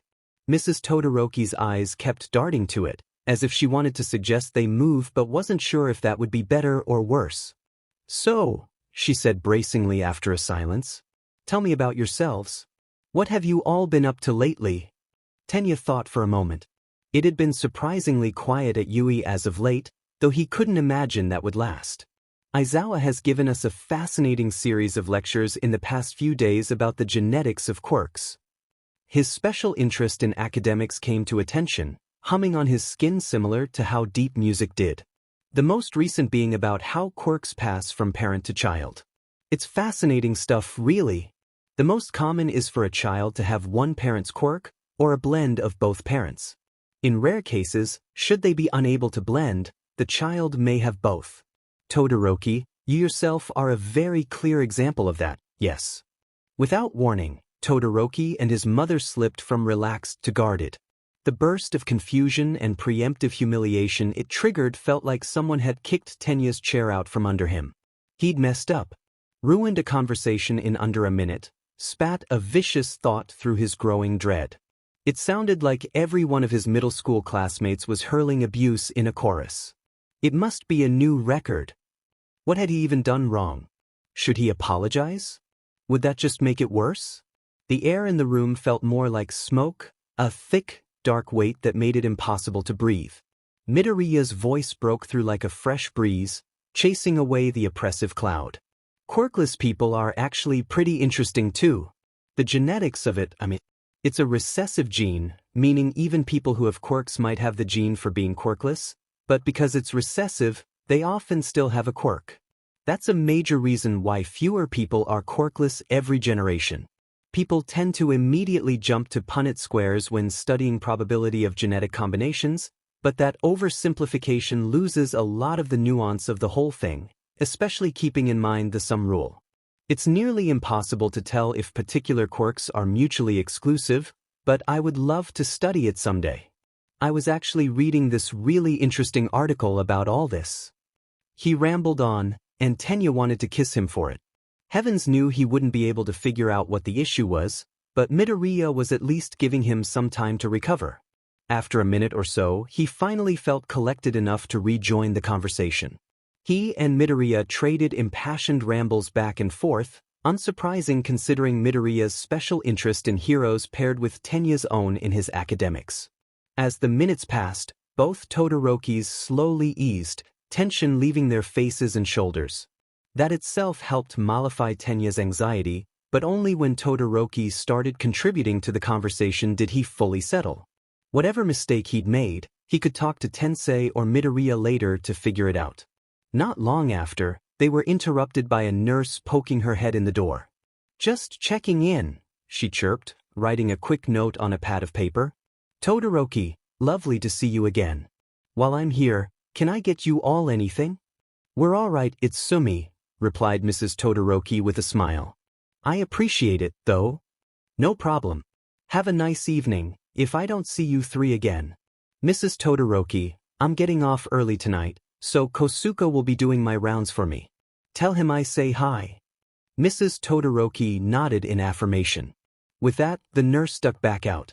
The quizzical look Midoriya and Tenya exchanged must have been question enough. "That's Itsumi. One of the jobs of the nurses is to check in every half hour, so unless I'm reading or otherwise busy, we always have nice chats during her shifts."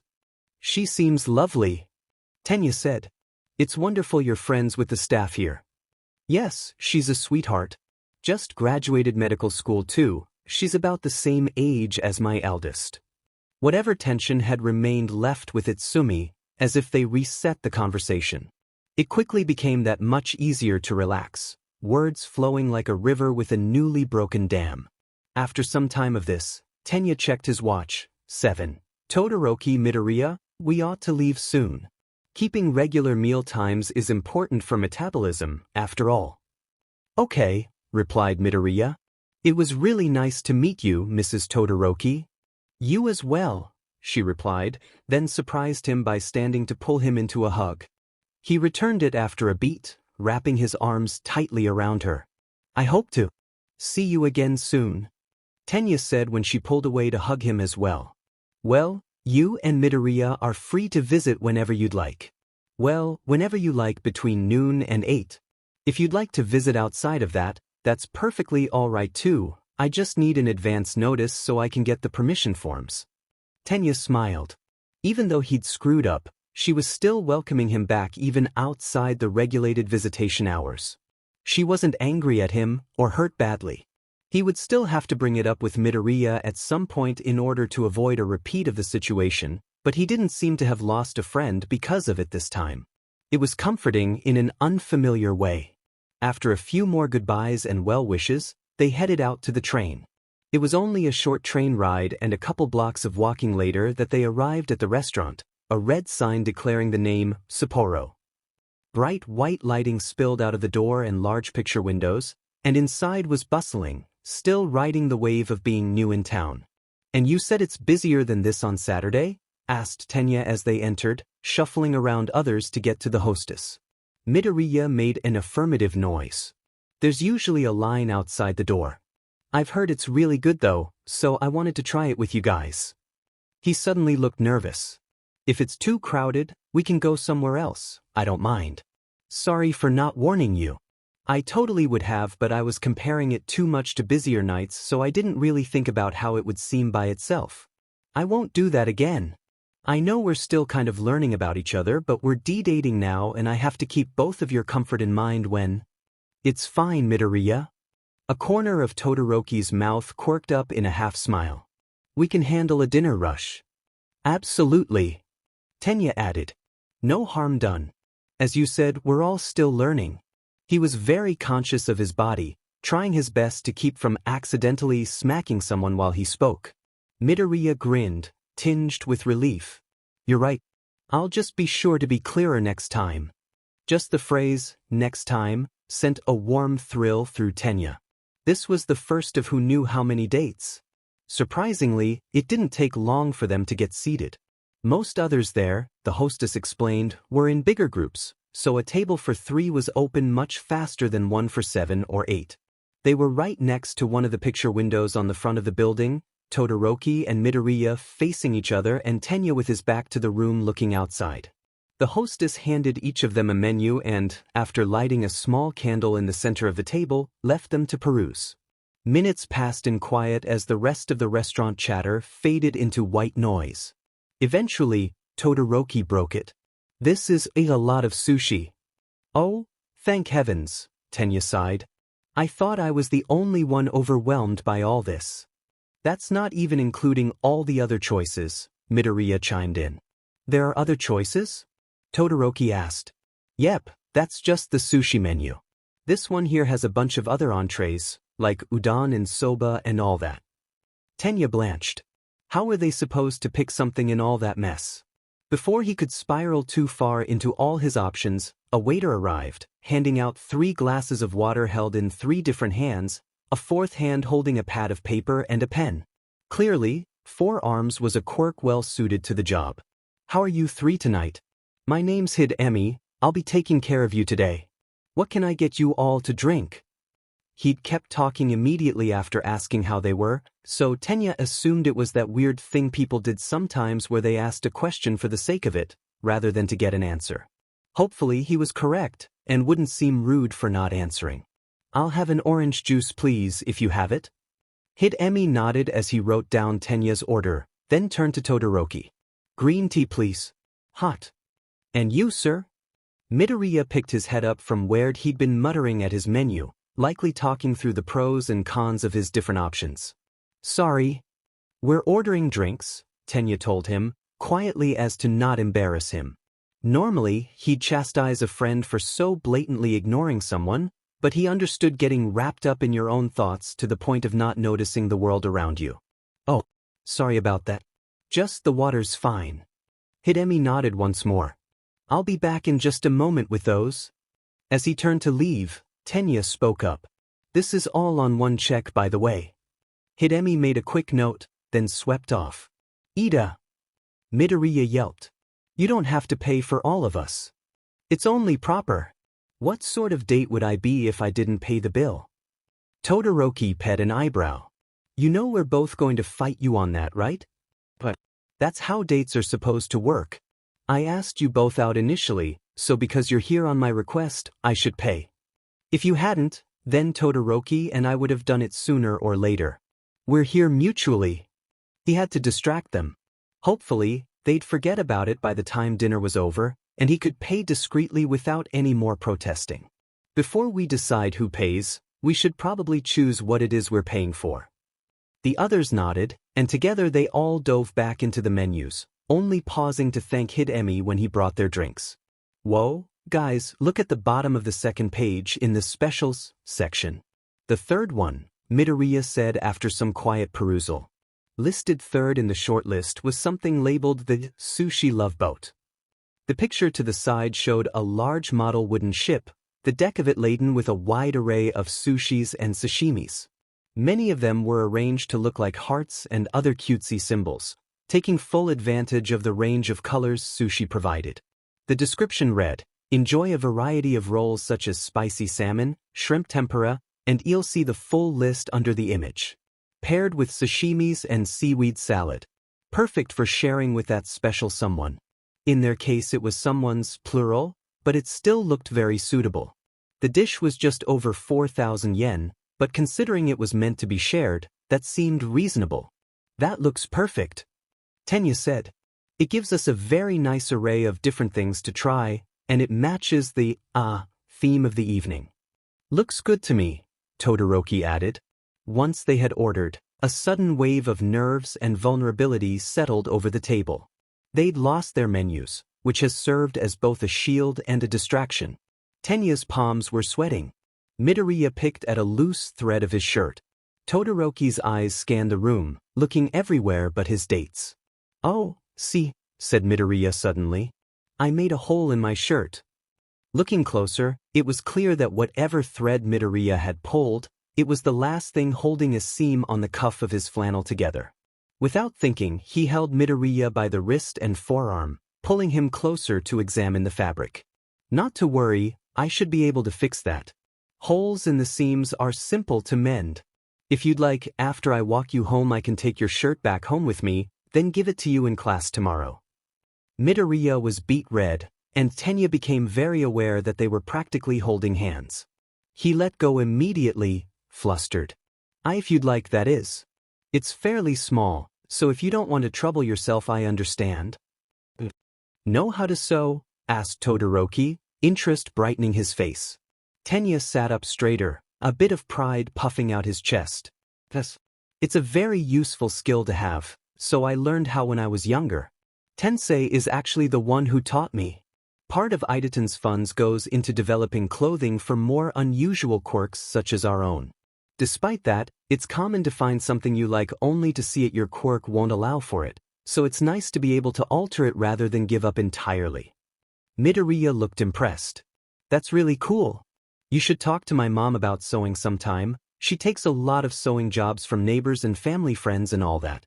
She's actually the one who made my first hero costume." As they continued to chat, some of the anxiety that threatened to suffocate the conversation faded. They were talking just like they did at school. The only difference was that now, there was a sushi love boat in their near future. When it arrived, Tenya was a bit stunned. The picture hadn't quite captured how big the boat would be and how much sushi was on it. If their waiter hadn't had 4 arms, he almost certainly would have needed help carrying it over. Another waiter trailed behind, carrying a tray with steamed rice and miso soup.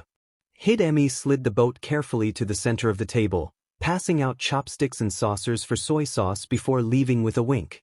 For a moment, they could only stare. It wasn't unlike the awe when observing a wonder of the world, except this one was made of raw fish and seaweed. "This," Midoriya mumbled, "is meant for 2 people?" Todoroki just blinked. After allowing for another moment of stunned silence, Tenya finally reached out. He filled his saucer with soy sauce, then carefully scooped up some wasabi and mixed it in. "What is that?" Todoroki asked. Tenya looked up at him. "Wasabi. It's a horseradish-based condiment known for being spicy." "Oh." Recognition flickered on Todoroki's face. "The spicy one. I think I've heard of it.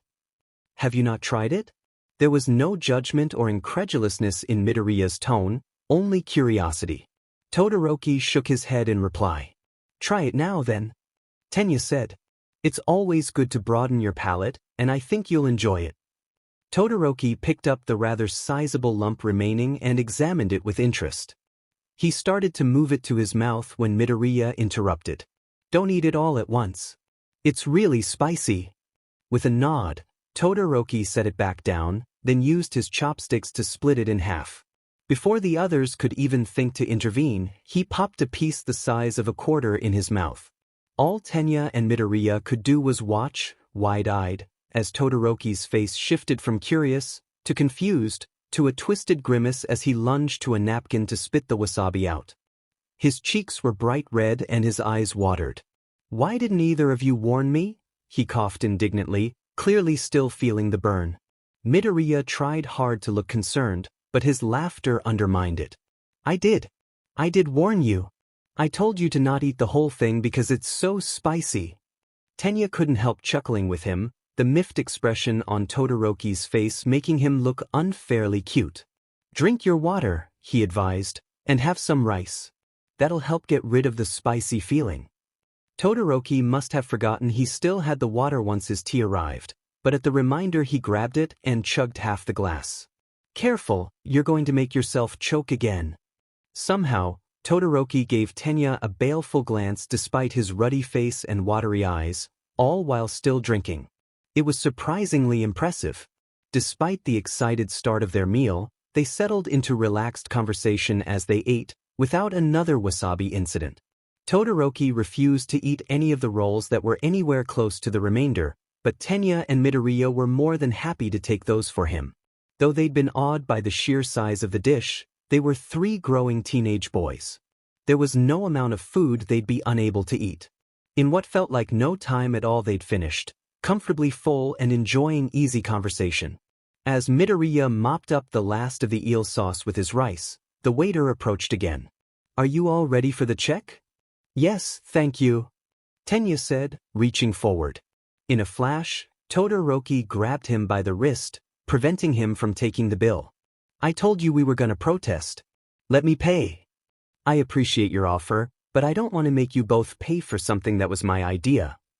We already told you that wasn't an issue. Neither of us were forced to come." "Sirs," Hidemi broke in looking nervous. "If you'd like, I can go back and split it into 3 checks." "No," Tenya and Todoroki said simultaneously. Hidemi stepped back with a nod, seeming to resign himself to spectating the argument. "Let me at least cover half the bill." Clearly, Todoroki wasn't about to back down. Tenya shook his head. "Again, I appreciate the gesture, but it's only right that I pay. It isn't as if I can't spare the funds, and the best use of my money is to treat you two to nice things." "I can pay with my old man's money," Todoroki countered. "He probably won't even notice." Tenya almost admonished him for taking his parents' money without permission, but halted when he noticed something. "Where did the waiter go?" Midoriya looked up from where he was scribbling on a receipt. "Oh, while you guys were bickering, I paid."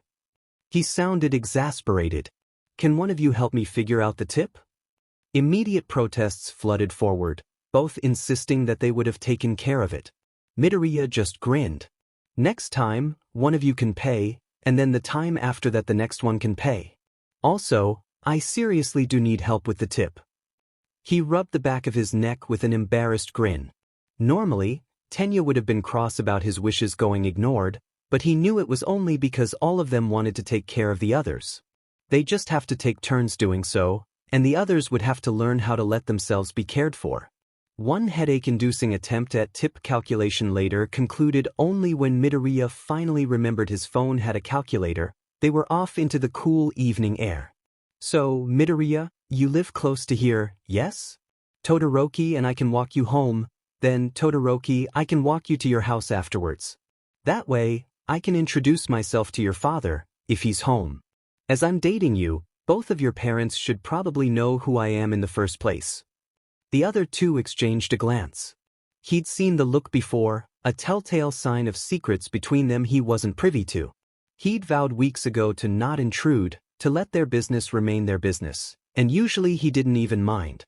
Perhaps he was a little sensitive after screwing up earlier, but for some reason it felt like sandpaper now. He deflated a bit, and they didn't fail to notice. Midoriya looked at Todoroki, who was studying Tenya's face, though he couldn't imagine what he was searching for. Todoroki met Midoriya's eyes, who gave a slight nod back. After a deep breath, Todoroki broke the stilted quiet. "Let's sit down. There's a bench up ahead." Without waiting to see if they agreed, he walked ahead, going to sit on a wooden bench nestled under a small grove of Zelkova trees in a grassy common area. Midoriya and Tenya weren't far behind, sitting on his right and left sides respectively. The night air was quiet, a beat kept by the soft chirping of insects and wind whispering through branches. Apprehension wrapped around Tenya's lungs like a band of iron, tension building in his limbs. Todoroki faltered, hesitating. Midoriya pressed closer to his side. "I need to talk to you." No good conversation ever started with those words. Did he decide their relationship wasn't what he hoped? Did he want to continue dating Midoriya, but not Tenya? He of course wouldn't be angry if that was the case, but just thinking about the possibility hurt more than any blade. "You can tell me anything," Tenya replied rather than voicing his nerves.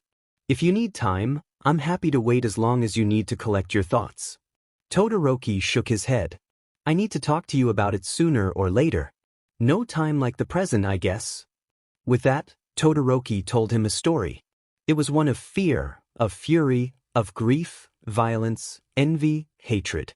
Every word that he spoke only made Tenya's heart break further, voice growing thick with a deep hurt that Tenya knew he couldn't begin to understand.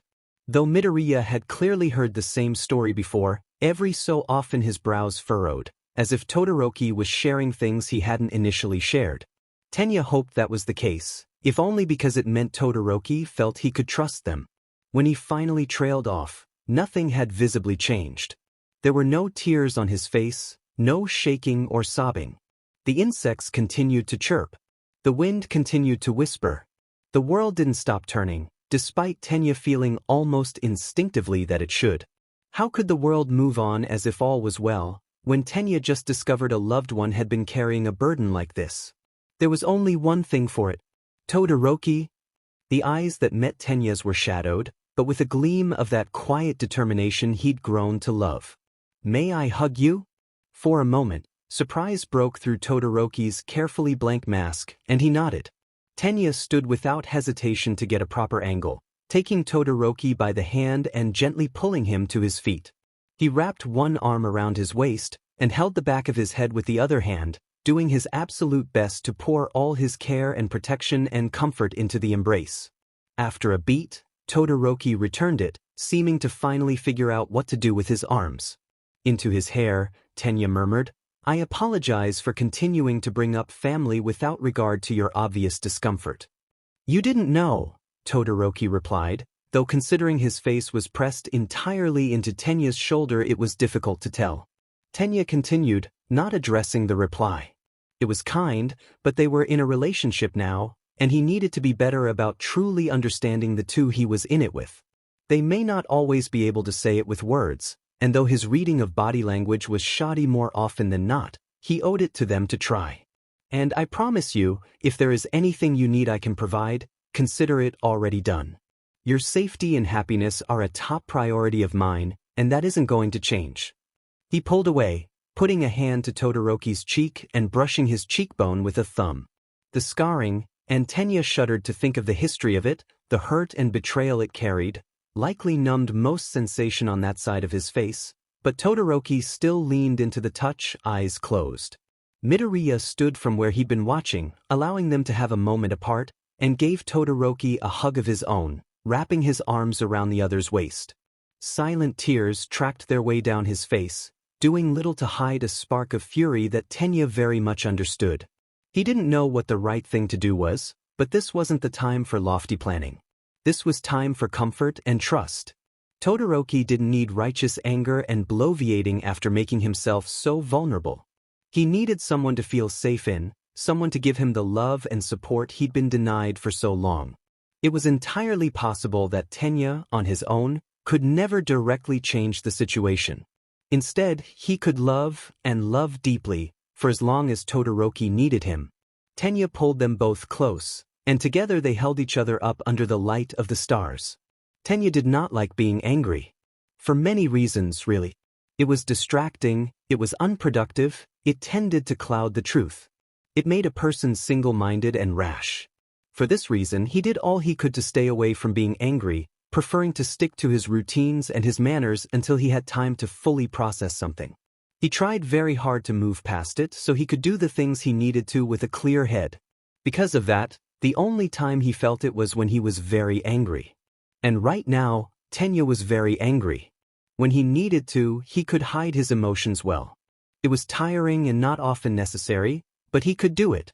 As soon as he came in the door, the mask of carefully modulated neutrality that he'd kept all the way home shattered, and he could feel every muscle in his body tense at once. He was so furious it made him nauseous. Before he knew it, he was already bounding up the stairs. It was loud and improper and everything he tried hard not to be, but it was difficult to care at the moment. In barely a breath he was at Tensei's door, already knocking. If anyone could help, it was him. "Tensei?" "Yeah. It's Tenya." "I figured." "The beat. May I come in?" Doors unlocked. There was a long pause. "That means yes." Tenya could feel himself relaxing as he entered, already a bit more steady with someone he trusted so much. "I didn't want to assume." Him assuming things usually went poorly. "What's up?" Tensei was in the process of turning his chair away from his desk to face the door, only to still at Tenya's face. "Whoa, buddy, everything okay? Did your date go sideways?" "No, no one went sideways."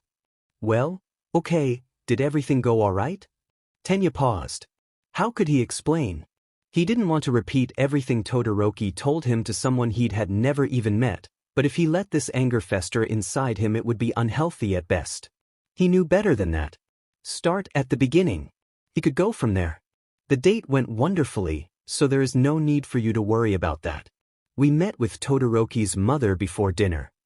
He was still having a difficult time matching his newfound knowledge with the quiet and friendly woman he'd spoken with just hours before, but that was a problem for a different time. While we were there, Todoroki had the chance to formally introduce us. I'm sure you appreciated that. Yes. Some genuine pleasure began to shine through the fog in his head as he thought about the night. We had a pleasant conversation with Todoroki's mother and had some excellent sushi after. Do I want to know where the shirt came from? Tenya realized he was still holding the torn flannel. Midoriya gave this to me to fix, but that's all I personally contributed to the date. I attempted to cover the check, but Todoroki tried to stop me, and while we argued Midoriya took it. I'll be sure to pay next time though. Tensei laughed. I wouldn't worry about it too much. In high school everyone ends up using some weird bartering system, where you have a vague idea of who owes you money, then they buy you lunch and you're even. That sounds incredibly disorganized. You're not wrong. He hesitated for a second. What's bothering you though? You look pretty upset still. Tenya's brow knit together as he thought, trying to decide how to phrase it all. While I was out, I met a friend of mine. When I was talking to them, they told me some things I hadn't previously known about. It was obvious he meant one of his dates and he knew that, but he could at the very least keep it cloudy who specifically it was. What sort of things? Tensei asked. He was using his older brother voice, encouraging Tenya to relax and talk to him. There were very few awful things Endeavor hadn't done from the sound of it, but Tenya reminded himself to stay vague. He only knew the broad generalizations Todoroki had used, and making assumptions in this sort of situation would only go horribly. They are forced to consistently be around someone who has harmed them and their loved ones in the past, and who continues to harm them to this day. I want to help them, but I don't know how, and it's hard to. He trailed off, hands flapping in frustration when he couldn't find the right words. Hard to find something to do? That too, but it's something else. He snapped a few times. It's like there's a fog and I just can't seem to. Once again words didn't come, but Tensei looked like he understood now. You're angry at the one hurting them, and it's hard to get past that. Yes. Tenya exclaimed in relief. Yes, that's exactly it. You and I both know I can be, well, reckless when angry. Tensei's mouth quirked in a slight smile. It's probably for the best. It takes a lot to get you mad. That was an understatement. Tenya had no idea how Bakugo had the energy to feel like this endlessly. The conversation halted for a minute, but Tensei looked contemplative. Tenya waited, fiddling with the buttons on his cuffs. Just talking it out was relieving, even though he had to remain so imprecise and ambiguous. I read something recently, Tensei finally said, about anger, and its relationship to other emotions. The article said that anger is something called a secondary emotion. Tenya pet his head. What does that mean? Well, think of it like this. Your hero costume has attachment on the legs to improve the functions of your engines, right? What does my costume have to do with my emotional state? Just stay with me. So, when your quirk is activated, someone watching just sees the engines in conjunction to your costume. Right. To them, it might look like the engines aren't your quirk at all, but something in the costume. When you look closer though, it's clear that those parts of your costume are directly because of your quirk, not independent of it. Your quirk is the cause, those are the effect. Yes. Where was this going? Well, anger is like that. On the surface it looks like something independent, like it's just being mad all the way through. When you look closer, you can see that it's not by itself, but that it's caused by other emotions. Those are the cause, the anger is the effect. If you want to work through anger, you have to look at what the actual source is. Treat the illness, not the symptom. Tenya was surprised into silence. Emotions were such muddy territory for him, but the explanation by way of his quirk helped it all line up in his head. He closed his eyes, reviewing carefully over the things he'd learned in the past hours and searching for what was hidden under his ire. "What are you thinking?" Tensei asked, voice soft. There was no pressure in the words, only a gentle encouragement to talk through everything. "I feel," Tenya thought hard, "helpless, I think. I know there's very little I can do to directly keep my friends safe." "That makes sense. What else?" "Sorrow. They don't deserve this." "I'm sure they don't." "Is that all?" Tenya opened his eyes again, looking over to his brother. "Grief. Grief. Yes. Because of this, there are a lot of things my friend lost that they won't be able to get back." Tensei gave a slight wince, likely picturing the number of things that might be referring to. "I know it's hard, but there comes a point where you have to accept that you can't change the past. The important thing is that you know now, so from now you can work to support them." "But I don't know how." Tenya's frustration with himself boiled over as he stood and began to pace. "I'm worried I'll overstep boundaries, or I'll bring it up too often in an attempt to encourage him to be open, or I'll do something that ends in him getting punished." He whirled to face Tensei. "My mistakes have already caused my friends harm. I can't do that to them again." "Come here," Tensei said firmly. When he did, Tensei pulled him down into an awkward but comforting hug, releasing after a moment. "You can't beat yourself up for something you haven't even done yet. You need to talk to your friend. Ask them what specifically you can do to help, and what things you need to avoid. I'll tell you now that there's going to be hiccups. Stuff is going to go wrong sometimes. Thing is, that'd happen no matter what. I want you to promise me that if something goes wrong and you feel like you should blame yourself, you'll come talk to me about it first. Okay? I promise." It was an easy choice to make. He would have asked for advice in that sort of situation even without the promise. "Good," Tensei smiled. "Now, go talk to your friend, okay? Have some concrete ideas and boundaries before you go to bed, or you'll never fall asleep." He wasn't wrong. Not having plans was one of the best ways to aggravate Tenya's anxiety. "I will. Thank you, Tens. It means a lot. Anytime, but let me know if you need anything else." Tenya's anger was far from gone as he left for his room, but he had a plan. That was a start, and with the support of his friends and his boyfriends and his brother, the rest would follow. Ingenium 2.0 has logged on.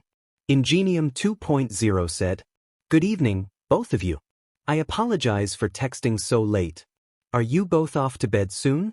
He said, "I'm writing down some techniques for fighting gigantification quirks, but I'll sleep soon."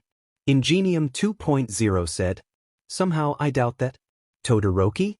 Shido said, "It's all quiet around here."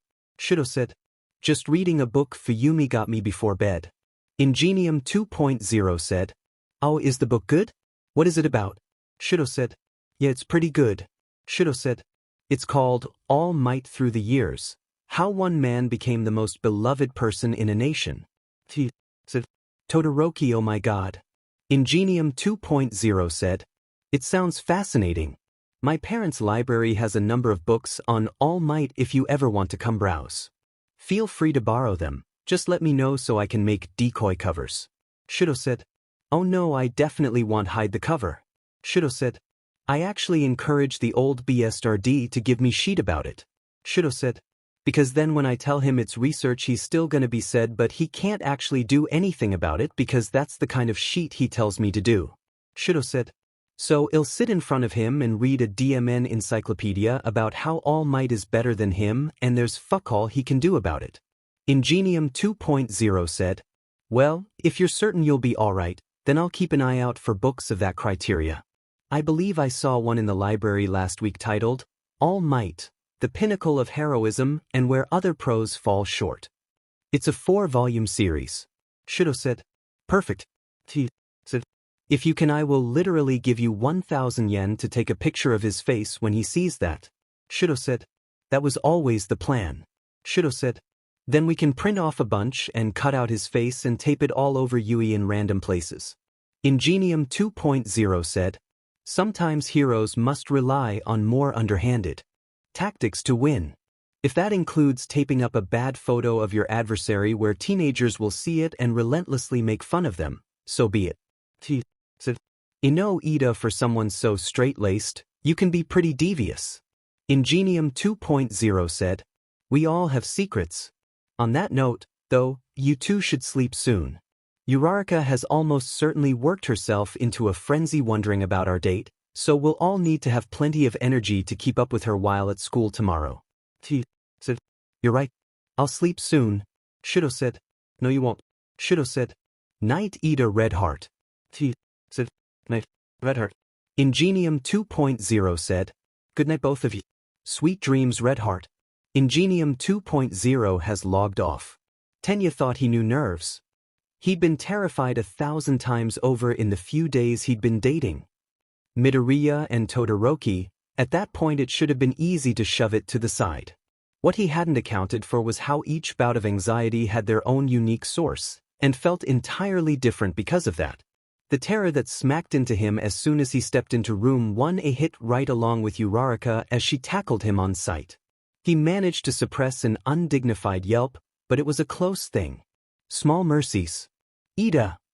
The force of her hug was nowhere near enough to unbalance him, but that didn't stop her from clinging to his torso like a koala. How did it go?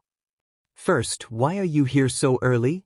He came an hour before class started every morning to tidy the classroom, and it was a rare occasion when someone arrived before him, including Aizawa.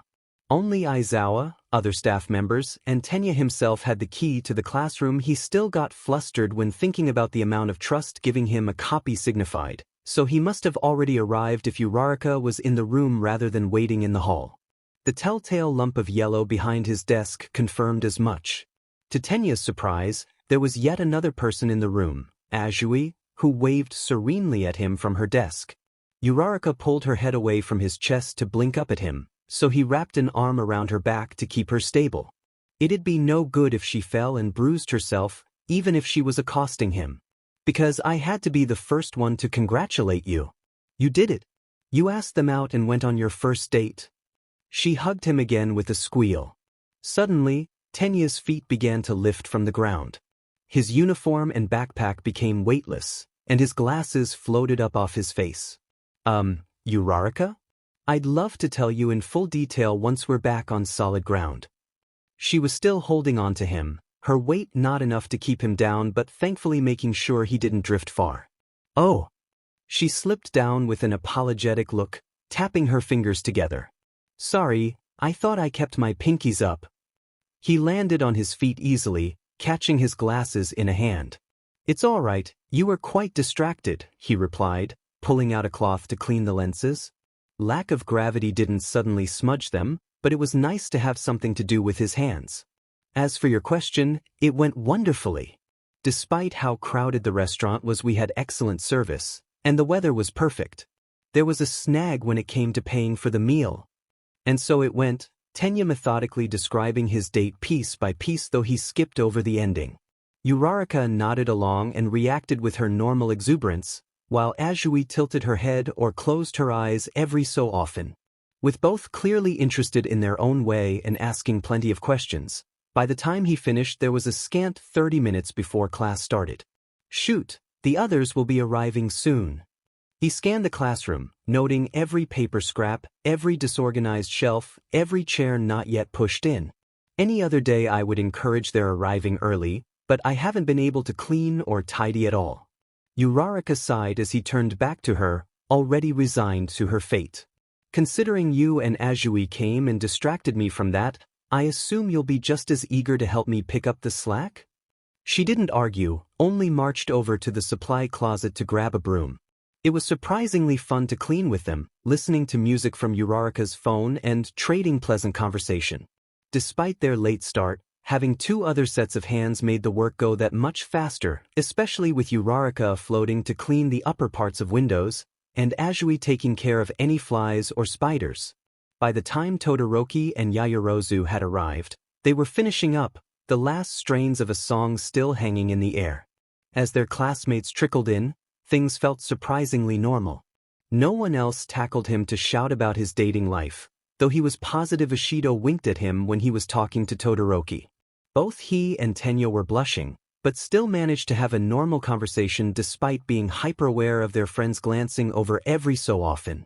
Seconds before the final bell rang, Midoriya rushed in, power walking for all he was worth. With that, Aizawa began his morning announcements in the usual flat, dry tone. It was oddly comforting that class was proceeding without interruption, even if Tenya's personal life had been thrown for a loop. When lunchtime came, he tried to act as normal, tried being the operative word. Every so often he'd catch the eye of Todoroki or Midoriya, and they'd simultaneously remember that they were finally, actually dating. They'd both turn pink and look everywhere but each other for a few minutes, until their eyes met and started it all over again. Uraraka had lessened her affectionate teasing by a few degrees, but that didn't stop her from grinning at every blush. That is, until Azui took her hand and laced their fingers together. She quickly became far too busy blushing herself to tease them for it. As lunch wrapped up and everyone slowly made their way towards the classroom again, Tenya brought up their texts from the night before, namely, how terrible both of their sleep habits were. He'd begun listing types of soothing teas to drink before bed. Chamomile was popular, but he was partial to valerian root when something happened. It was inevitable. Frankly, it was surprising it had taken this long. Tenya was generally an observant person, and made a point to be conscious of the people around him, an important part of being class president as well as a hero. Sometimes, though, he got a little too into certain talking points. He'd be so focused on his words that everything else would be put on autopilot, a symptom of his vigor rather than a conscious choice. His family and classmates had gotten in the habit of moving glassware or other breakable things away when necessary, but his parents and tensei were more practiced, while other students were occasionally slower on the uptake. So, when he accidentally smacked Midoriya in the face while talking to Todoroki about the importance of not burning tea leaves, he didn't have much of a right to be as surprised as he was. It was lucky that Tenya chose to take the rear of the group on the way back to be sure no one fell behind. Had their classmates still been in the hall, everyone's over-the-top reactions would have likely led to a minor riot. Midoriya! Tenya was appalled. He'd just accidentally hit his boyfriend's nose with a hand, but Midoriya only looked startled. Are you hurt? I'm so sorry I failed to notice you were within arm's range. He took Midoriya's chin in a hand to pull his face closer, inspecting it. There doesn't seem to be any sign of bleeding from the nose, but if you start noticing any bruising, ice it immediately. Wait, perhaps we should ice it now to offset that. I'm truly sorry, I promise I'll be more careful in the future. Before he could ramble further, a noise interrupted him. Todoroki was smiling, shoulders near imperceptibly shaking. Was this the first time Tenya had ever seen him laugh? It was brilliant. That was probably an overstatement, but affection had drowned all rational thought along with his embarrassment. Midoriya looked stunned for a moment, before a grin broke out on his face and he laughed right along with far less restraint. We probably should have expected this sooner, huh? You looked like you caught All Might dyeing his hair blue, Todoroki said, still with a small smile. Or that he told you he's your father. Midoriya snorted at that, and something about the goofy, undignified noise made Tenya's heart jump. He couldn't stand firm anymore, allowing himself to be amused rather than embarrassed. Well, he was still plenty embarrassed, but it helped that they so clearly thought it was funny, not worth being upset about. For a beat, he let himself relax into the pure enjoyment of being with them, before pulling himself back on track. Are you sure you're all right? Yep. Midoriya replied with an easy smile. That was barely even a tap. I'm fine. Tenya let it go with some reluctance.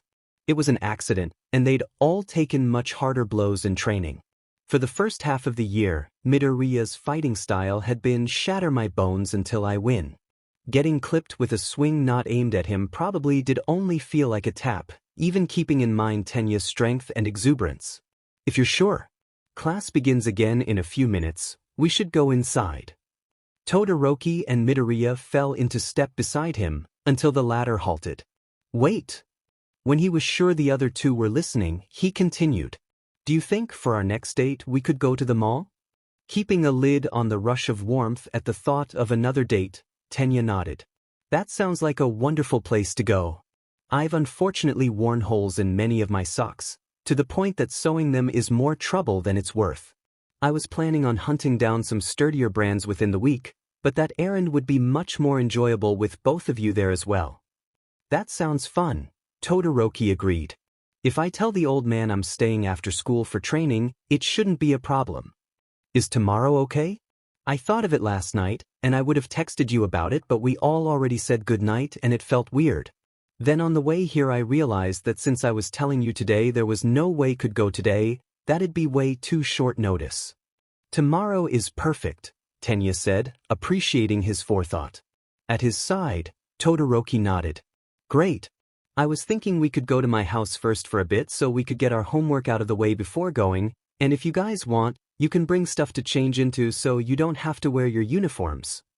After agreeing and reaffirming the address, the three headed into the classroom, only to bump into Hagakure, assumedly, anyway. Her uniform hovered by the open doorway, with Uraraka, Aoyama, Ashido, and Kaminari a few paces behind. Yaoyorozu was nearby as well, hands on her hips like she was about to launch into a reprimand, only to halt when the three came in. Though her face colored a bit, she gave the cluster a pointed look. Tenya was baffled, and by their expressions Midoriya and Todoroki seemed to feel the same. Sorry. With that, Hagakure darted over to the others, giggling all the while. Ashido winked again. Yaoyorozu only sighed, rubbing her temples.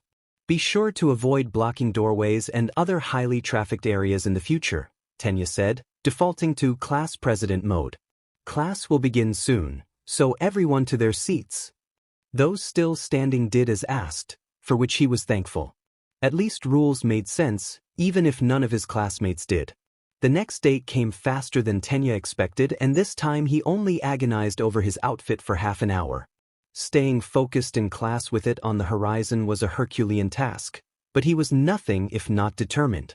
It seemed like no time at all until they were walking from the train station to Midoriya's apartment. Mrs. Midoriya was ready for them, just finishing laying out a variety of snacks as they stepped through the door and removed their shoes.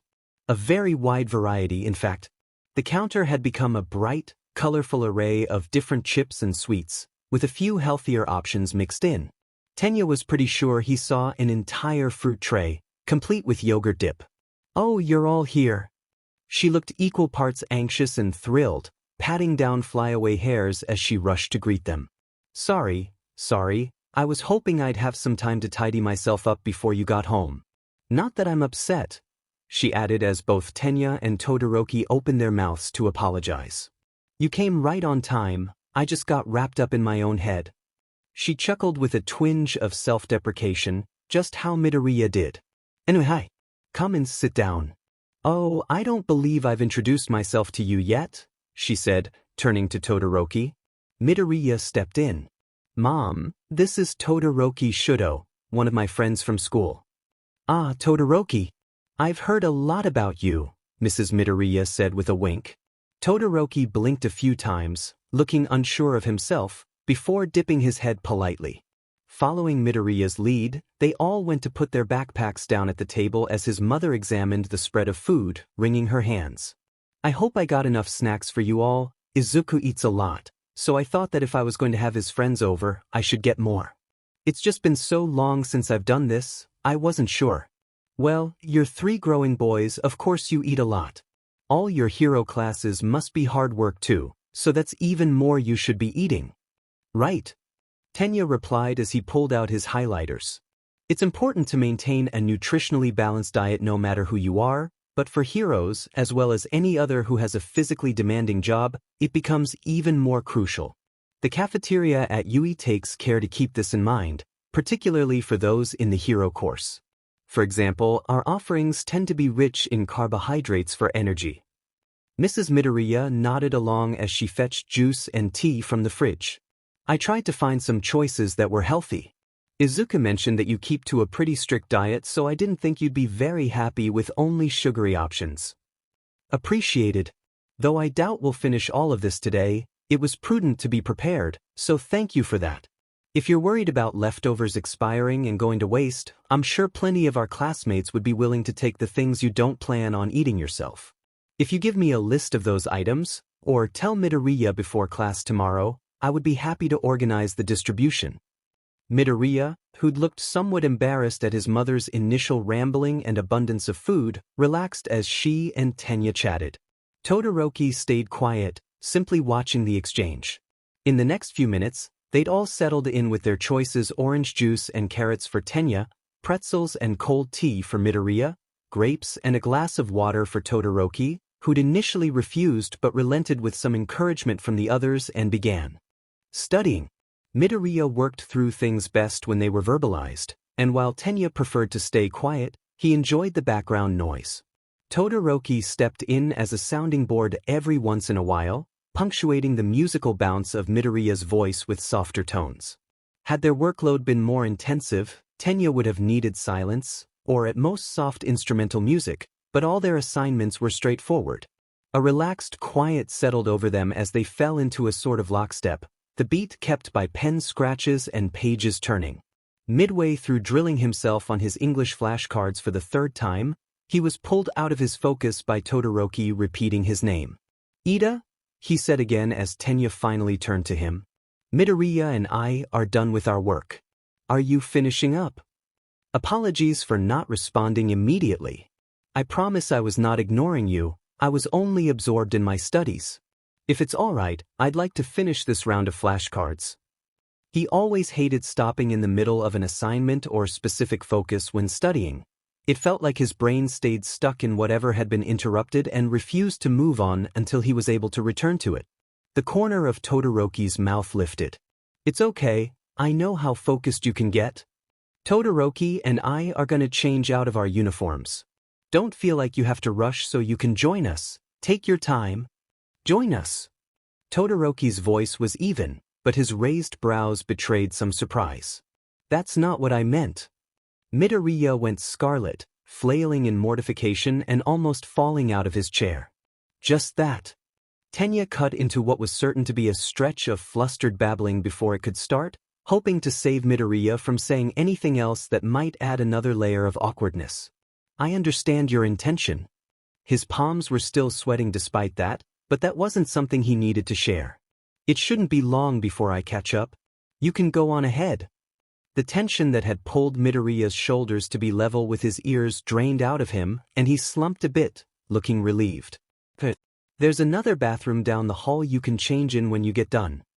True to his word, Tenya finished testing himself in only a few minutes, then went to put on more date-appropriate attire than his uniform. Hopefully, the soft green polo shirt was closer to the not overdressed nor underdressed gray area he had so much difficulty with. It would be rude to make his dates wait for him another time over, so he only allowed himself a minute of fussing with his hair before he decided he was ready. It turned out to be a non-issue, as Midoriya was still in his room. Todoroki sat on a couch in the living room, still except for the bounce of one knee. The similarities between his pale blue flannel and gray t-shirt in comparison to Midoriya's outfit for their first date were glaringly obvious, but loath be Tenya to point it out. Doing so would be more than a little hypocritical, considering how he himself had gone out of his way to mimic Todoroki's choices. Mrs. Midoriya was in a nearby armchair, stitching a hem on what looked to be a child's shirt. She glanced up as Tenya placed his neatly folded uniform back in his bag, then smiled when he went to sit close to her. They chatted for a few minutes about sewing, interrupted only when Midoriya finally opened his bedroom door. From a distance his button-up dress shirt looked pink, but only when Tenya moved closer to examine the catastrophe he'd made of his tie did it become clear the shirt was white, with a pattern of thin red lines across it. As soon as Midoriya looked at the others, his face went the same color as the fabric. Sorry, I thought I was trying to, like Iida, I'll go change." He rubbed the back of his neck with an embarrassed grin. "Sorry." Tenya's and Todoroki's reassurances piled up on top of each other, only slowing as Mrs. Midoriya crossed the room, Todoroki trailing behind. "There's no need for that, all we have to do is..." She deftly removed his tie, then cuffed each sleeve to just below the elbow. "And there you are. That makes it a little more casual. See, you all look perfect now." She clasped her hands as she looked over each of them in turn, eyes teary. For a second Tenya was worried, until he remembered that Midoriya seemed to have the unique skill of being moved to tears by any emotion. "You boys have fun, okay?" She turned back to Midoriya, suddenly stern. "You stay with these two, do you hear me? No more getting accosted by supervillains." If I get another call from a police officer, oh. She trailed off, unable to come up with whatever empty threat she was hoping for. Rather than dwell, she hugged Midoriya close. Promise me you'll be careful. Midoriya hugged his mother back without hesitation. Of course, I'll text you when we get there and when we're headed back. She nodded, then released him to look at the others. You two stay safe too, alright? She hugged Tenya, then Todoroki. Your mothers aren't here to fret over you, so I'm on triple duty today.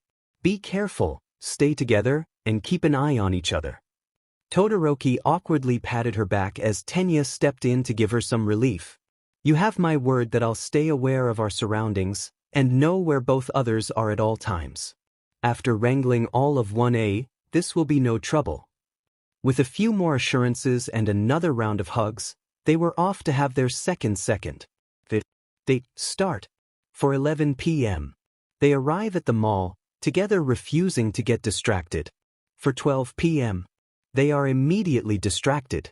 A local animal shelter has a tent set up just outside, encouraging shoppers to adopt. Todoroki is mildly interested, judging by his vice grip around the other's hands as he makes a beeline for it. For 13 p.m. Despite their best efforts, hand-holding makes them too flustered to properly talk to the attendant. Thankfully, said attendant understands what most high schoolers want when animals are nearby. For 15 p.m. Todoroki has a one-eyed cat in his arms, his expression one of someone having a religious experience. The cat nudges his face with its nose, then rubs their cheeks together. Todoroki looks close to tears.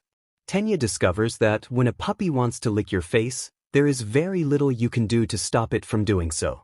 4:16 p.m. Midoriya convinces a ferret to let him pet it. The ferret is wearing a very small sweater. Midoriya wishes he could be as confident in his clothing choices as the ferret. For 18 p.m. Todoroki is lying on the ground. 5 cats have decided that the left half of his body is a far more comfortable place to lay than their beds. The one-eyed cat is mostly on his face. Todoroki decides that, should he have to choose, suffocation by cat would be an all-right way to go. 4:21 p.m. Tenya has a second puppy in his lap. Then he has a third puppy in his lap. This is far too many puppies for one lap. 4:22 p.m. A fourth decides this is not nearly enough puppies for one lap, and quickly rectifies that. 4:25 p.m. The ferret drapes itself around Midoriya's neck like a small but otherwise friendly scarf. When he turns to see Tenya attempting to play with an entire litter of puppies at once and Todoroki half buried in cats, he wonders if he is, in fact, dreaming. No, he decides. If he was dreaming, this would be the point where the mall would explode and his boyfriends would reveal themselves as cyborg assassins. Or something. 4:29 p.m. Midoriya finishes taking pictures of the other two. Tenya decides that they should move on. Todoroki does not move from under the cats. 4:31 p.m. Not even if Midoriya promises to buy him cold soba. 4:37 p.m. Todoroki decides to ask Aizawa if they can have a cat as a class pet the next day. Only after reaching that decision does he get up, after individually saying goodbye to each cat. Tenya almost discourages asking, but remembers that Aizawa is completely unpredictable to him. Besides, he really does need those socks. 4:40 p.m. Todoroki finishes saying goodbye to the cats. They have been at the mall for half an hour. They have not yet entered the mall. 4:42 p.m. The halls around them are busy but not overcrowded. Midoriya is thankful he didn't suggest somewhere packed a second time. Tenya scans the stores around them to see what their options are. Todoroki regrets not asking the name of the one-eyed cat. 4:43 p.m. Todoroki internally names the one-eyed cat Haim. 4:49 p.m. Midoriya sees a Pro Hero merch shop. Todoroki sees a Pro Hero merch shop. Tenya sees a terrible idea. 4:55 p.m. To his credit, Midoriya does make an effort to stay calm. Todoroki does not. This is the only encouragement Midoriya needs. 5:04 p.m. Tenya tells Midoriya that he shouldn't respond to an employee asking if he needs help by saying, "I know more than you." 5:07 p.m. No, Not even if he does it politely. 5:09 p.m. No, there isn't a way to do it politely. 5:26 p.m. After passing the next half hour in a blur, they move on. Midoriya has a limited edition Silver Age All Might figurine with real Best Jeanist heroic strong fabric cape. Todoroki has a small All Might lighter. Tenya has an Ingenium t-shirt. He does not remember buying the Ingenium t-shirt. He's a little afraid to question the Ingenium t-shirt. 5:31 p.m. They spend some time walking through a particular wing of the mall, trying to decide which store to go in next. They can't afford to dawdle. Tenya's self-imposed curfew for the night is 8 o'clock sharp, and they will without question be distracted again. 5:38 p.m. Vendors at every kiosk call out to them, no matter how many times they pass by. Every one of these times, all of them act like they don't recognize the three, an impressive feat considering the shorts displaying Tenya's engines and Todoroki's distinctive hair. Tenya wonders aloud if someone nearby has a passive quirk that impacts short-term memory, or if yet another villain chose to strike. Midoriya just pats his arm and says, "Malls." 5:45 p.m. Todoroki says for the fourth time that no, ma'am, he doesn't want the free sample of perfume, thank you. 5:46 p.m. No, he doesn't want to try aftershave either. 5:48 p.m. The vendor is given the exciting opportunity to see just how well her perfumes and aftershaves work while encased in ice. Tenya pays for the damages. Midoriya convinces the mall cop to not kick them out. Todoroki does not apologize. 5:59 p.m. A particularly ruthless salesman steps away from their kiosk to talk directly to him. Tenya is now forced to pay attention to whatever it is they're selling. Curse social norms. 6:03 p.m. Now see this little box here, this little guy. It lights up, see?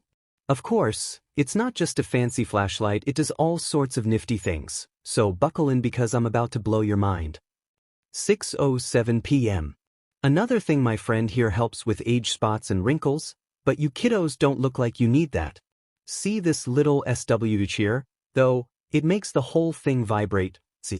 You put the sucker on a sore spot and that vibration plus all the positive ions in the light soak right into those muscles and get you nice and relaxed. Then we have all these accessories over here, which all do loads. 6:12 p.m. Tenya has no longing to extend the sales pitch, but he can't help pressing for information about how it could possibly work. Todoroki and Midoriya don't hesitate to jump in with their own doubts. Despite their best efforts, this only makes the vendor more determined. They pick up the small light and, vibrations flipped on, grab Midoriya to demonstrate just how effective it is. They feel no need to warn Midoriya of this. 6:13 p.m. Midoriya finds the sudden light and vibrations pushing into his shoulder to be disagreeable. He shows this by smacking the box out of the vendor's hand, hard, and stumbling back away. Tenya catches him as he very nearly falls, concerned and startled. Sure, Midoriya could get anxious and panicked every so often, but Tenya never thought him this skittish. 6:14 p.m. Giving him a breath to collect himself, Tenya, no, this won't do. Pause. After switching to a more appropriate narration style for the circumstance, Tenya studied Midoriya's face with concern. Are you alright? Did the device hurt you somehow? Midoriya was wordless, only shaking his head. He was trembling like a leaf. Todoroki reached out with his left hand, meaning to comfort him with a soft touch, but as soon as his fingers brushed Midoriya's shoulder, Midoriya flinched violently away. Todoroki's hand snapped back like he'd been burned, worry and guilt clouding over his usual detached expression. Midoriya? Tenya held out a hand but didn't touch him, offering his open palm to hold or ignore as needed. A few yards ahead and to the left is a smaller offshoot hall to a side entrance. If I remember correctly, there's some benches that you can sit at, and it's quieter. Todoroki will walk with you there so you can have some time to calm yourself. I'm going to speak with this retailer, but it should only be a few minutes. Take as long as you would like, alright? As he spoke, some of Midoriya's rigid tension relaxed, soothed by the breath of calm in whatever storm his mind had locked itself in. After giving him a quick nod, Todoroki gently led Midoriya away, right hand outstretched but not making contact. Tenya went warm when their hands met, then linked together. Not only was it wonderful to have another person by his side when things went wrong, but even in his anxiety, Midoriya still trusted them to help him. That alone relieved some of Tenya's unease at seeing someone he cared for in such a state. "Now," he said as he turned back to the vendor, who'd gone pale and sweaty, "you and I are going to have a conversation about informed consent." It wasn't a long conversation. They seemed more concerned about getting sued than they did Midoriya's well-being, which Tenya didn't hesitate to point out. They were so infuriating, from their callous prioritization of money, to their complete disregard for boundaries and manners, to their incessant pushing to get anyone nearby to purchase something no more complex than a small motor and bulb in a flashy casing, not even worth the 100 yen it cost to make. After making it clear that he would not hesitate to speak to higher-ups should it become necessary, he nodded once more, turned on his heel, and strode off. Any frustration still remaining flew to the back of his mind as soon as he turned the corner to see Midoriya on a bench. He was rocking back and forth, chewing on his lip and staring at a fixed point on the tile floor. Todoroki's hand was still laced with his, and he held it in a white-knuckled grip. If Todoroki felt any discomfort, he didn't show it, only watching Midoriya with a knit brow. When he saw Tenya, some relief flashed in his face, only to be overtaken once more with worry. Tenya didn't hesitate in sitting on Midoriya's other side, but faltered when thinking about what to do next. What was the correct step here? He'd known to get away from the chaos in the main hall to avoid a meltdown, and he'd known to reprimand the one who'd caused all this in the first place. What came next? What was the answer? How could he avoid making this worse? It was Todoroki who did what should have been painfully obvious. He asked, "Midoriya, can you tell us what's wrong?" "We would like to help," Tenya added, "but neither of us want to accidentally make the problem worse." Midoriya suddenly curled forward, face in his hands and shoulders shaking. Alarm spiked inside Tenya like a blade, and he realized Midoriya wasn't crying. He was laughing, bitter, self-deprecating, and barely audible. When he pulled his face up, it was clear his eyes were wet, but no tears tracked down his face. Tenya and Todoroki exchanged a look over his back, mirroring each other's helpless concern.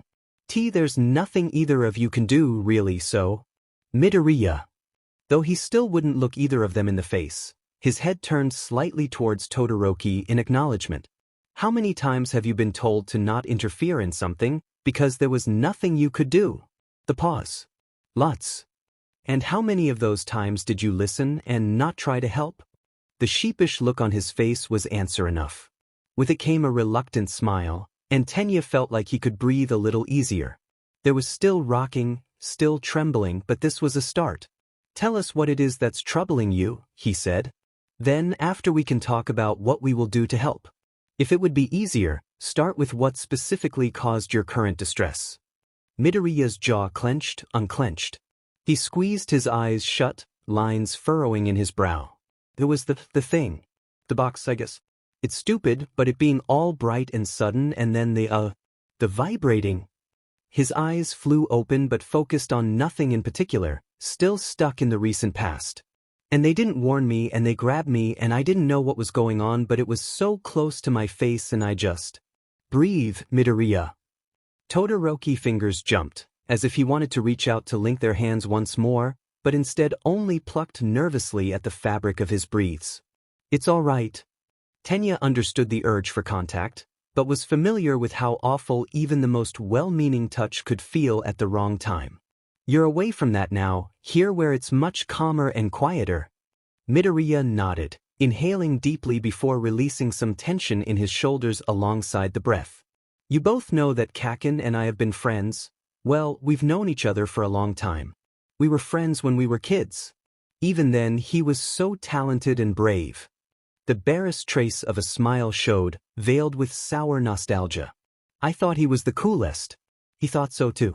"So, not much has changed, right?" "Huh," he trailed off, eyes vacant. The pieces had started to come together for Tenya, but it was always better to know the full story, and telling it would, with any luck, help Midoriya. "I was a late bloomer with my quirk. It didn't show up for a lot longer than most people, so I lived most of my life, quirkless. And I guess in his head, It was one more reason he was the best, you know? Some days he was nicer than others, but he was still the leader. He actually came up with calling me Deku. I got to call him Kaken, so that was more balanced, but sometimes he'd get really mad at me if I went in and stopped him from fighting with other kids.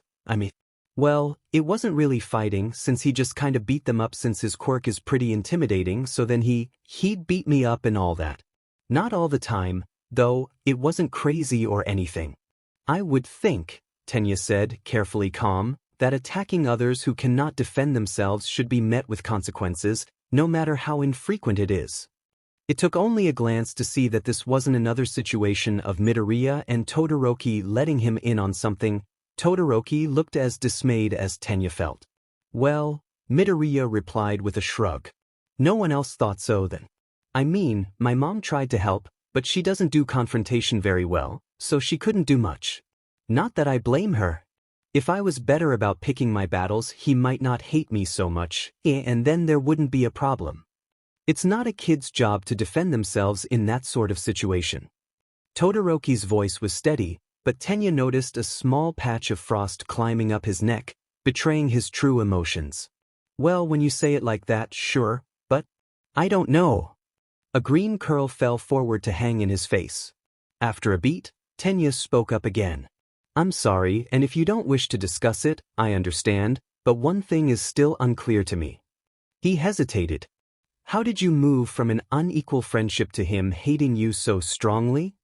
Midoriya gave that same bitter laugh. A misunderstanding. What do you mean? There was a forest by our school that we played in a lot. One time we were walking on a log over a creek, but he slipped and fell in. He was fine, but I ran down to check and help him up anyway. The corners of his mouth twitched, pulling into smiles that were aborted in the same instant. It was as if he expected them to laugh, and was prepared to laugh along. He thought I was being condescending or acting like I was better than him or something. There were no words for how little sense it made. Was this later on? We were 5. Tenya was speechless. Not only was Midoriya still being punished for a crime that he didn't commit, but it had, or rather, hadn't occurred a decade ago. While turning over the absurd cause of Bakugo's hostility, Tenya remembered something.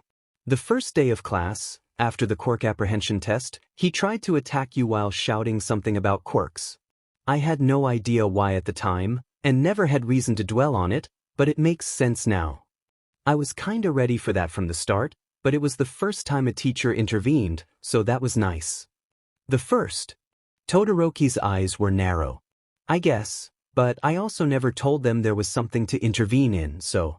Yeah, he'd pop his quirk by my face or against my shoulders sometimes or other stuff like that, but he never tried to really hurt me in class. And I never said anything about him wrecking my journals, or telling me to jump off the roof or anything. They can't stop stuff they don't know about. Tenya went cold. He told you to commit suicide? Well, not in so many words, but you don't have to keep making excuses for him. In a cautious, clear movement, Todoroki placed his right hand over Midoriya's own. You never did anything wrong. All you were trying to do was be a good friend. While we're discussing this, Tenya said, I wish to apologize. During our heroes versus villains battle trial, I did not take his threats toward you seriously enough. I should have kept a closer eye on him and made a stronger attempt to mitigate his rampage. Midoriya shrugged, mouth twisted in a facsimile of a smile. You didn't know. But I do now. He mimicked Todoroki's caution, taking Midoriya's other hand. And I will do my best to counter his belief that he can do as he wishes. He already hates me, because apparently I'm ignoring my true rival, Todoroki remarked. Gets mad if he thinks you're challenging him, gets mad if he thinks you're not challenging him enough. I thought I was the one with the duality theme. That earned a small laugh, and despite being tangled in surprise and hesitation, it brought Tenya some comfort. Clearly, Midoriya had difficulty talking about his mixed past with Bakugo, but he wasn't going to break down. The two others could only hope he'd found some catharsis and confidence for the future. It was only a moment later when Midoriya hopped up off the bench. What's a date without a minor anxiety attack, right? He wiped his eyes in a quick motion, then turned back to them with a bracing smile. There's a lot more shops to poke around in. I still need to buy something I'll immediately regret. With that, he turned on his heel and marched back out into the main hall, Tenya and Todoroki only steps behind.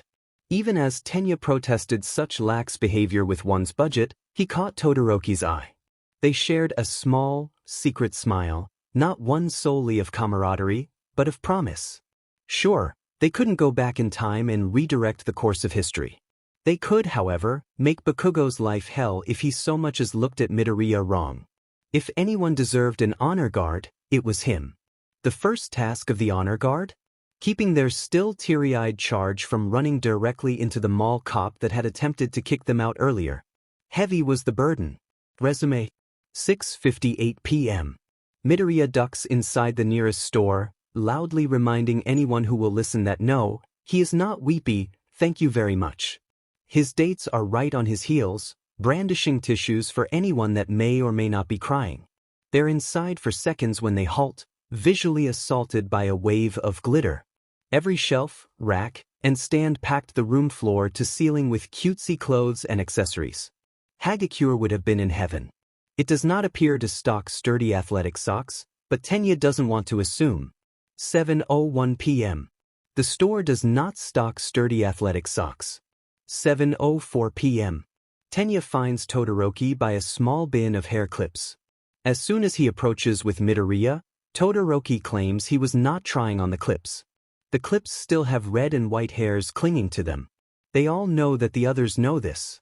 None want to be the first to point it out. 7:05 p.m. Midoriya tells him that it's a shame he wasn't trying any. After all, he'd look so cute in them. 7:11 p.m. Todoroki now owns 3 brand new hair clips, one shaped like a strawberry, one like a snowflake, and one like a cloud. With permission, Tenya helps him carefully put them in, the first on the white side of his hair, the others on the red side. As Midoriya predicted, he looks very cute. 7:12 p.m. It is now impossible to look at Todoroki without blushing. Midoriya looks similarly afflicted. 7:15 p.m. Todoroki takes each of their hands in his own. This does not help the blushing. 7:17 p.m. After some more wandering, they come across a very baffling shirt. 7:20 p.m. Is it about cows? There aren't any cows on it, so I don't believe so, but 7:21 p.m. Maybe it just means that you like milk a lot? It clearly is about milk, but mega is odd word choice. 7:23 p.m. Should I buy it? 7:24 p.m. It's decided that buying something with a logo they don't understand is a dangerous game. Midoriya regrets this, if only to ask Uraraka what it could possibly mean. 7:29 p.m. After realizing the time, they leave the mall. There was a half hour yet until 8 o'clock, but they need time to actually get home. 7:31 p.m. It dawns on Tenya that he never bought socks. 7:38 p.m. They leave the mall for real this time. With well wishes and a final hug goodbye, they go their separate ways. Date, finished. Collectibles. Todoroki, +1 lighter, +3 clips, +1,000 longing for cat. Midoriya, +1 figurine, +30 cute pictures, +1,000 emotional support. +1 t-shirt, +1 mortal enemy, +1,000 protective instinct. Success. The days that passed after their second date were much the same as normal. Unless you counted Todoroki's story about asking for a class pet. He claimed that, when he'd asked, Aizawa pulled his scarf to the side, revealing a small calico nestled between his neck and the fabric. Supposedly, he'd then looked Todoroki in the eye and said, "No one will ever believe you." Dubious anecdotes aside, nothing was out of the ordinary. Lessons, combat training, quirk development, in the steady routine that had been built to give UE students a shred of normalcy. No bombshells were dropped, no villains came to rain fire on them. There wasn't even any infighting of note. Or, Tenya from a week ago wouldn't have made note of it. These days, though, nearly every word that came out of Bakugo's mouth felt abrasive. It wasn't as if he'd ever been a fan of it, but in the recent past, pushing to correct that behavior had been low on his list of priorities, a choice he now, quite understandably, regretted. Protective instincts ran in the Iida family right along with their quirk, and Tenya had known that for a long time. He'd known that from when he was 6, and a villain attempted to kidnap him for ransom money. Tensei, who'd been on the other side of the park buying them ice cream, had seen a stranger talking to his baby brother. He'd apologized to the stand attendant, then used his quirk to reach Tenya just as the would-be kidnapper grabbed him by the arm. Tensei yanked him out of the person's grasp, lifted him into his arms, and punched the assailant in the face, knocking them out cold. 6-year-old Tenya thought it was the coolest thing he'd ever seen. 15-year-old Tenya still thought it ranked pretty highly. That protective urge didn't skip Tenya, which meant he half wanted to hover at Midoriya's shoulder at all hours, so he could intercede if Bakugo so much as scoffed in Midoriya's direction.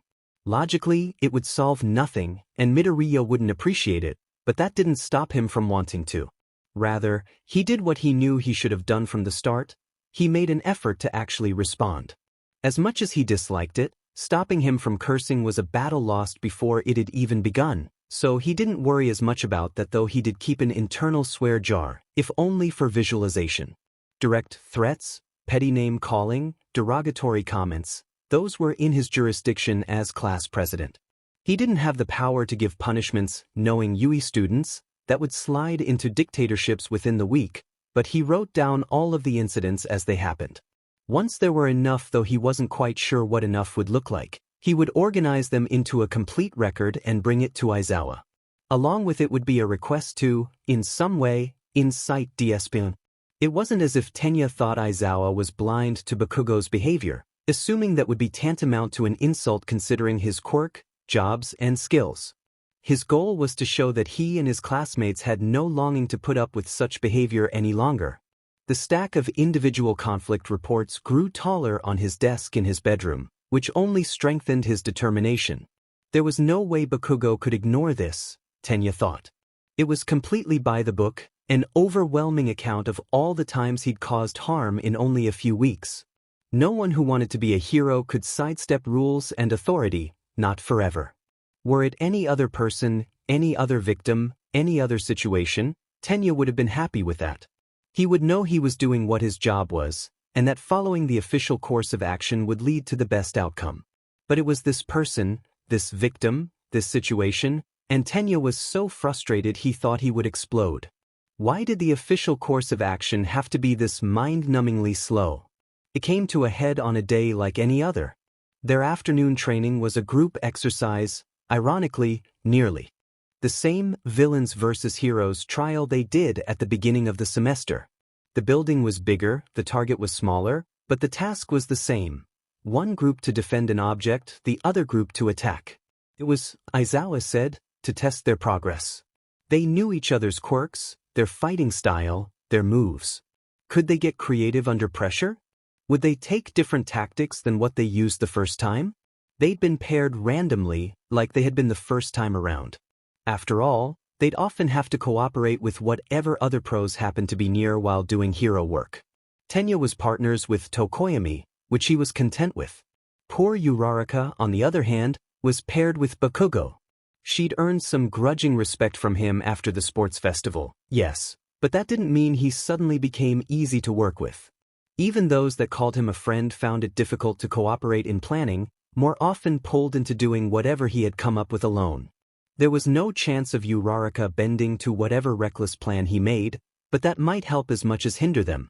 If she could get him to listen to her, they could become a formidable team, but that was no easy feat. Tenya certainly didn't envy her. As it turned out, Tenya worked quite well with Tokoyami. They'd been the offense against Kaminari and Shuji's defense, and the other team didn't make it easy for them. They'd known going in that a sneak attack was out of the question, considering the range of Shuji's senses, so they eventually decided to try and directly force their way through. The villains had been hoping to wipe out the heroes with one strong blast of electricity, but Dark Shadow burst out and took the brunt of it. That took Dark Shadow out of commission, but considering the strength of the hit, Kaminari went down right alongside it.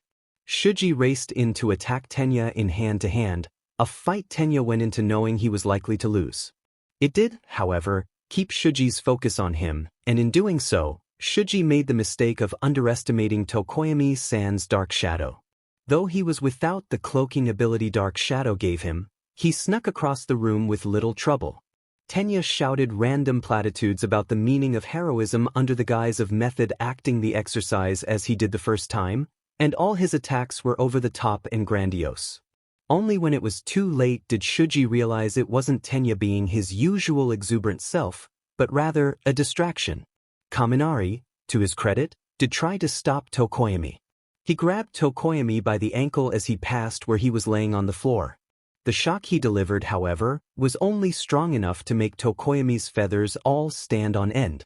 He snatched the small cube off the podium it had been placed on, and with it, victory for their team. Shuji lifted Kaminari onto his back, who gave the heroes' team a thumbs up. Well, she gave everything a thumbs up, but Tenya liked to think that this one was specifically congratulatory. Shuji gave them both a good-natured handshake, then they cleared out for the next team. Each battle passed in their own lively, exciting way, and Tenya felt like he was going to burst from how proud he was of his classmates' progress. Todoroki did attempt to freeze the entire building again, but Ishido's acid kept her and Siro from being trapped. Kuda called down a flock of birds into the open-air stadium, startling Jairu and Aoyama so much they didn't even move to stop them from grabbing the target. Midoria had used his quirk to get himself and Yaoyorozu to the top of the building, then with tools she created, climbed down the side and burst in through the window to take Satu and Hagakure by complete surprise. They'd all gotten so clever and talented. It helped that the stakes were low here, giving them more freedom to get creative and try new things. Finally, the last teams took their places, Bakugo and Uraraka as the villains, Azui and Ojiro as the heroes. Tenya sympathized with Azui's rotten luck in having to fight her girlfriend, but then he supposed that fighting Bakugo would be just as unpleasant. They were given a couple minutes to come up with a plan, but the villains' team did nothing for most of it. Though there was no audio, they could see Uraraka start to speak up every so often, only to go largely ignored. Eventually, she just sighed, folded her arms, and leaned against a nearby pillar. Outside the building, Azui and Ojiro were having an animated conversation, most likely tossing ideas back and forth to each other. Moments later, Aizawa gave the signal, and they were off. Immediately, Bakugo stormed out of the room, off to hunt down the attackers. Tenya couldn't help but be nervous for the other team. Last time, Bakugo had made it clear how thrilled he was to be able to harm Midoriya as much as he'd wanted, as long as he didn't kill. The circumstances today were far different, but someone having that longing wasn't easily forgotten. Ojiro had already vanished, likely using his martial arts skills and tail to sneak around. It was a clever move. They'd likely assume Azui would be the one going for stealth, as her different frog traits aided her well in that. Instead, she was hopping down one of the halls, putting on a good show of pretending to sneak. She'd peer around corners and look cautious, but if she was going for true stealth, she'd walk. There wasn't really a way to make flinging yourself across a room sneaky, not in their particular environment. In the room with the target cube, Uraraka had also disappeared. Tenya assumed she'd used her quirk on herself, floating up against the ceiling so she could drop down from above on whoever came in. It was likely the best option available to her, considering she had no substantial support from her teammate, but she would have to take down whoever came in quickly before she lost the element of surprise. Not only that, but she could only hope they got there soon. The longer she used her quirk on herself, the more severe the side effects. On the third floor of the building, Bakugo had finally found Azui. He hadn't hesitated in attacking, flying at her with explosions already sparking in his hands. She expertly leaped out of the way, bouncing against the wall above him to land behind his back. His reaction time had always been fast and he didn't lose a second whipping around to attack again. As Azui dodged again, she put a hand to her ear to say something over the comm. "Stay outside," Midoriya murmured at Tenya's side. But Ojiro went in with, "Oh." Realization dawned in his eyes like a sunrise. She's tricking Bakugo into thinking she was going to lead the charge and have him follow.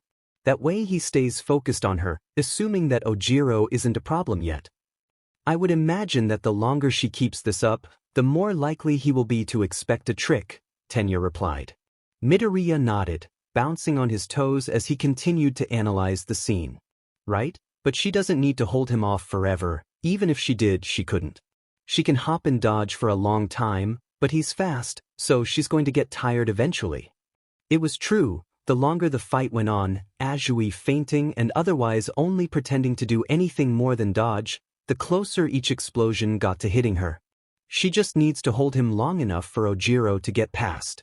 Once he does, he'll probably signal her so she knows that, either so she can fall back and catch her breath, or so she can start leading him away. Ojiro, for his part, seemed to be taking his sweet time getting to the central room. He made every leap and step very carefully, without the slightest sense of urgency. Why do you think Ojiro is delaying? Tenya asked. Shouldn't he be more concerned about Azui's limits? I think, Midoria said with a furrowed brow, that he's trying hard to stay quiet. If he gets caught, their plan falls through. Plus, his quirk doesn't help him much with sneaking. It's all his own skill. It's more than that, Todoroki cut in with a gesture to the screen showing the central room. Look.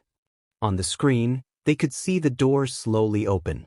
For a moment, no one entered, until Ojiro did a quick tuck and roll, neatly dodging Uraraka dropping down from above. They fell into blindingly fast hand-to-hand combat.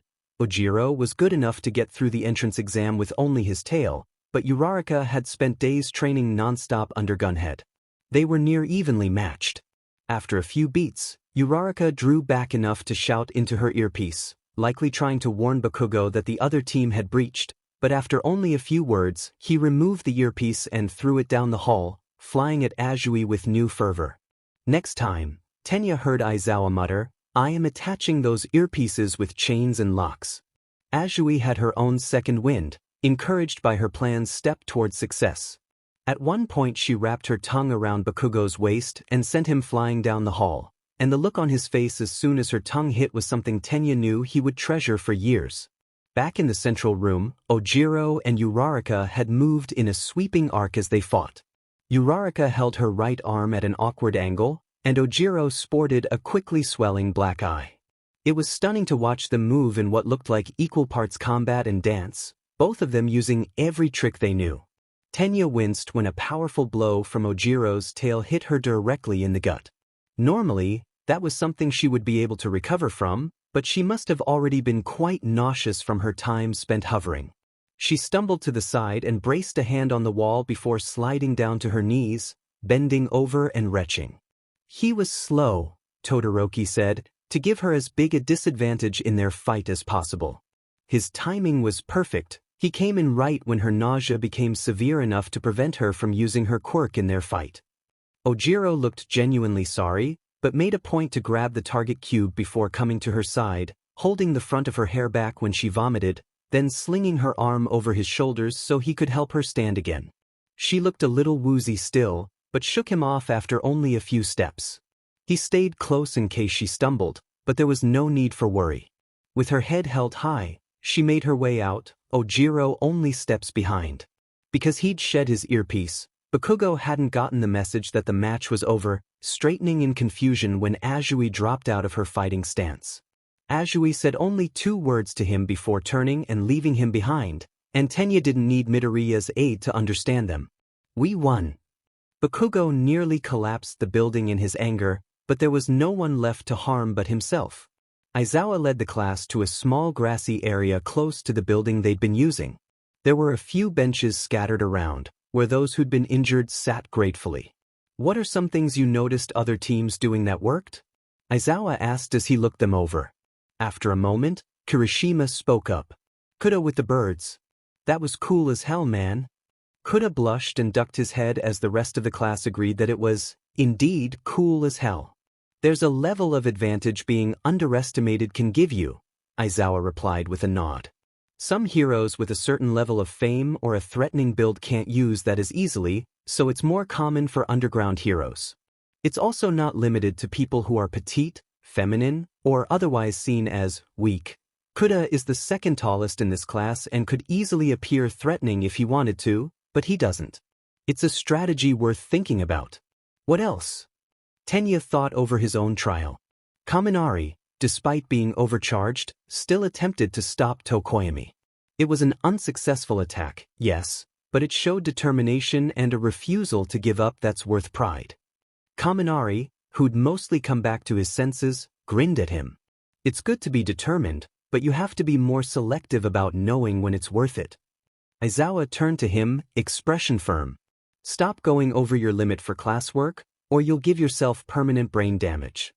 His smile turned sheepish, and Tenya felt guilty about affirming something so dangerous. It was unlike him to not consider long-term consequences. Aizawa turned expectantly back to the class. Another example? Ashido's quick reaction to my ice, Todoroki said with a nod of acknowledgement to her. You lead with the same tactic you used last time, Aizawa countered. It's not surprising that she was prepared for it. True, Todoroki agreed. But she didn't melt her way out of being trapped. She surrounded herself and Siro with a ring of acid, which she made strong enough to melt ice but not strong enough to destroy the floor. That was a clever way to do it. Aizawa conceded with a nod as he joined Jairu on the nearest bench. What didn't go well? Midoriya raised his hand. Yaoyorozu and I banked too much on our element of surprise, so when Hagakure used her light refraction, we weren't ready. Correct. Always have a contingency plan. Assume that your enemies know you're coming and are ready for you.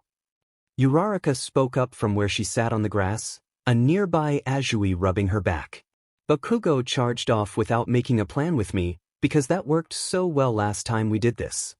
Shut the F up, you waste of oxygen, Bakugo snarled. Don't you have somewhere to be barfing, since you can't handle your quirk? We could have won if you weren't being so FNG useless. Does Deku have another secret quirk for making people useless too? Uraraka simply rolled her eyes, but Tenya had just about had it. Oh, honestly. He wasn't normally one to look down his nose at people, but if anyone deserved it, it was Bakugo. Are you not tired of wasting energy being angry at anyone standing in eyesight? Perhaps others wouldn't constantly do better than you in these exercises if you spent less time blaming your teammates when you underperform and focused more on your own actions. The rest of the class had gone silent, bar Kaminari quietly whispering, "Oh shit." Aizawa, it seemed, felt no reason to step in, still sitting on the bench. It was hard to tell, but he may very well have been dozing. Bakugo's hackles raised. You saying that Diamond Nerd is better than me? I don't recall saying any name in particular, but your assumptions are your own. Regardless, I'm hard-pressed to think of any in this class who isn't, considering no one else insists on ceaseless hostility. I can't imagine how you think that's a demeanor suited to heroics, unless you are in fact pursuing heroism as a way to show everyone just how strong you are, rather than fighting for a common good. Do you want to fucking see how strong I am?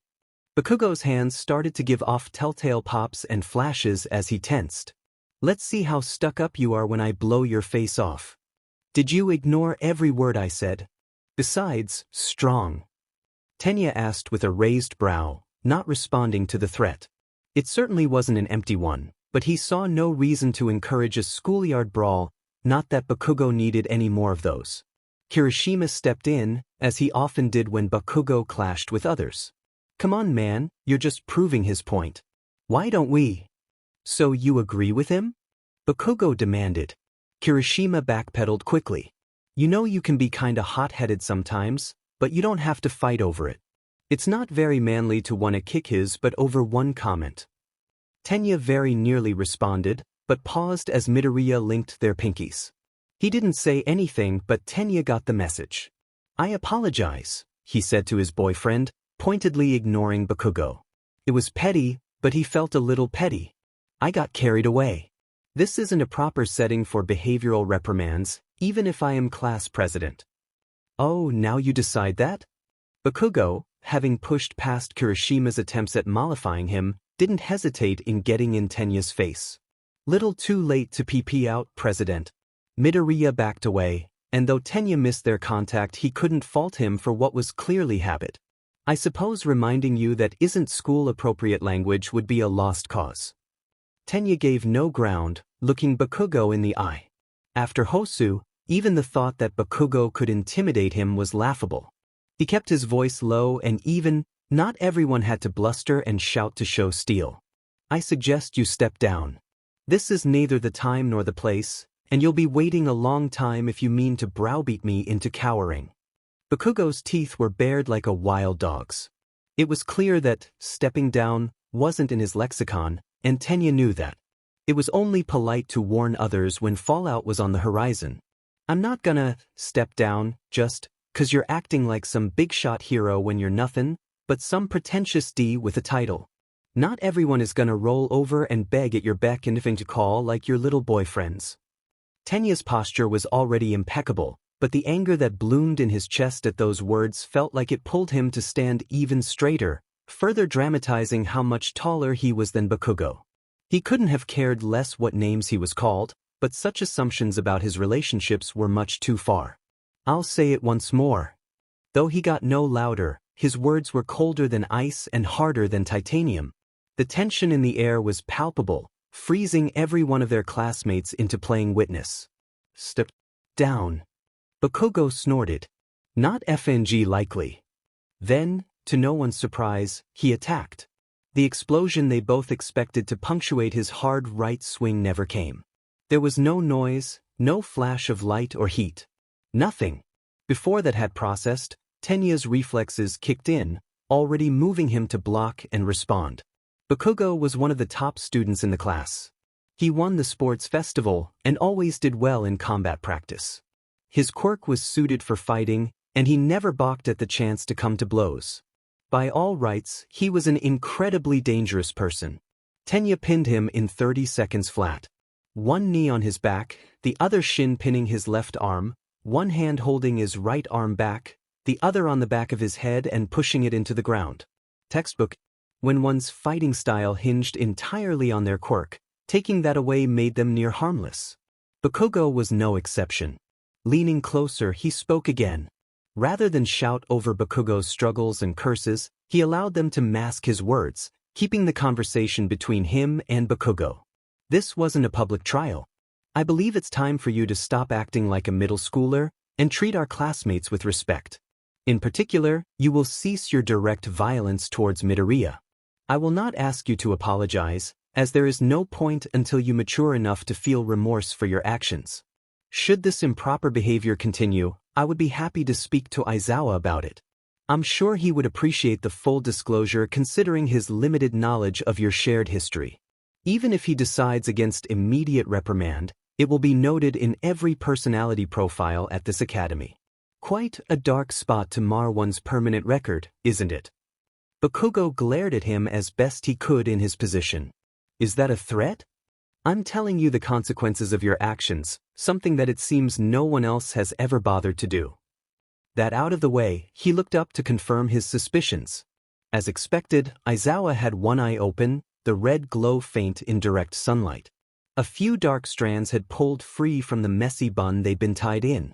Seeing that the clash had ended in seconds, he only huffed quietly and closed his eye again, hair falling lank once more around his face. Tenya released Bakugo in an instant and stood. He'd soon realize he had his quirk back, and Tenya had made his point. With that, the brittle trepidation that had settled over the class faded in degrees, uneasy conversation darting through the knots they'd gravitated into. Predictably, Tenya held out a hand, offering to help Bakugo stand again. Predictably, Bakugo denied the gesture, all but spitting as he stood on his own. Kirishima moved closer, looking him over but not asking if he was all right. It was in good sense. The punishment for worrying about his safety spanned years. It was only a breath before Tenya's own friends clustered around him, still taken aback. Midoriya in particular looked near panic. You really shouldn't have done that, Iida. He's not gonna forget about it anytime soon. When something makes him mad, he holds on to it. For years, sometimes. I mean, if he can hate me for this long, you start to assume it's eternal. He laughed awkwardly, then sobered again. You're a target now. His nervous gestures moved in staccato beats, highlighting his trembling further. Tenya rested a hand on Midoriya's shoulder, taking care to be slow and obvious. I'd rather myself than you, if only because he pushed you to the point of being unable to defend yourself. It's not that bad really. Todoroki cut in, voice dry.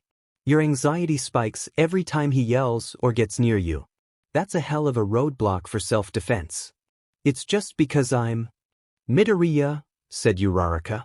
You're my friend and I love you, but if you say anything self-deprecating then so help me, I will make a 4-hour montage of every nice or brave thing you've ever done ever. He went red, but wisely aborted the sentence. Besides, she continued as she pounded a fist into her palm, if he messes with one of you guys again, I'll kick his butt. Azui nodded in agreement. She said nothing, nor did her expression change beyond a slight narrowing of the eyes. Somehow, that was more intimidating. Though he knew he could very well handle himself, Tenya still appreciated the support. If he had no one to back him up, he'd be seen as nothing more than a pest to be ignored. That didn't much bother him, but he did want Bakugo to mature into someone worthy of the title hero. They'd all be better for it. After allowing himself a moment to tuck away the rest of his latent anger until he could process it fully, he turned to the rest of the class. I apologize for the interruption, everyone. It was rude to misdirect our training so far off course, and I will do my best to prevent a repeat of the situation in the future. Izawa, sensing the conflict was over, stood and made his way to the front of the group, doing a quick head count before leading them towards the locker rooms. Tenya nodded quick farewell to his friends, then joined Izawa at the front. I wanted to apologize directly for disrupting our lesson. As class president, I should know better. Conflict with fellow heroes happens near as often as conflict with villains. Better for you to figure out how to handle it now, when I'm here to step in if it goes too far. It made sense. One more thing bothered Tenya, though. Do you mind if I ask why you erased his quirk? I appreciate it. But what was your reasoning? I erased both of yours, you just didn't try and use your own.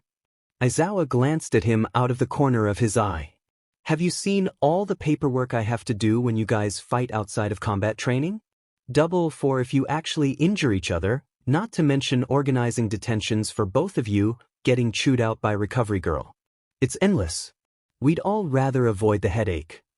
Not only did he keep the fight from escalating, he did so in a way that allowed them to work through the situation, without causing each other harm or necessitating punishment. Tenya smiled to himself as they settled into comfortable silence. There were likely 1,000 ways he could have handled the situation better, and he didn't want to pretend otherwise.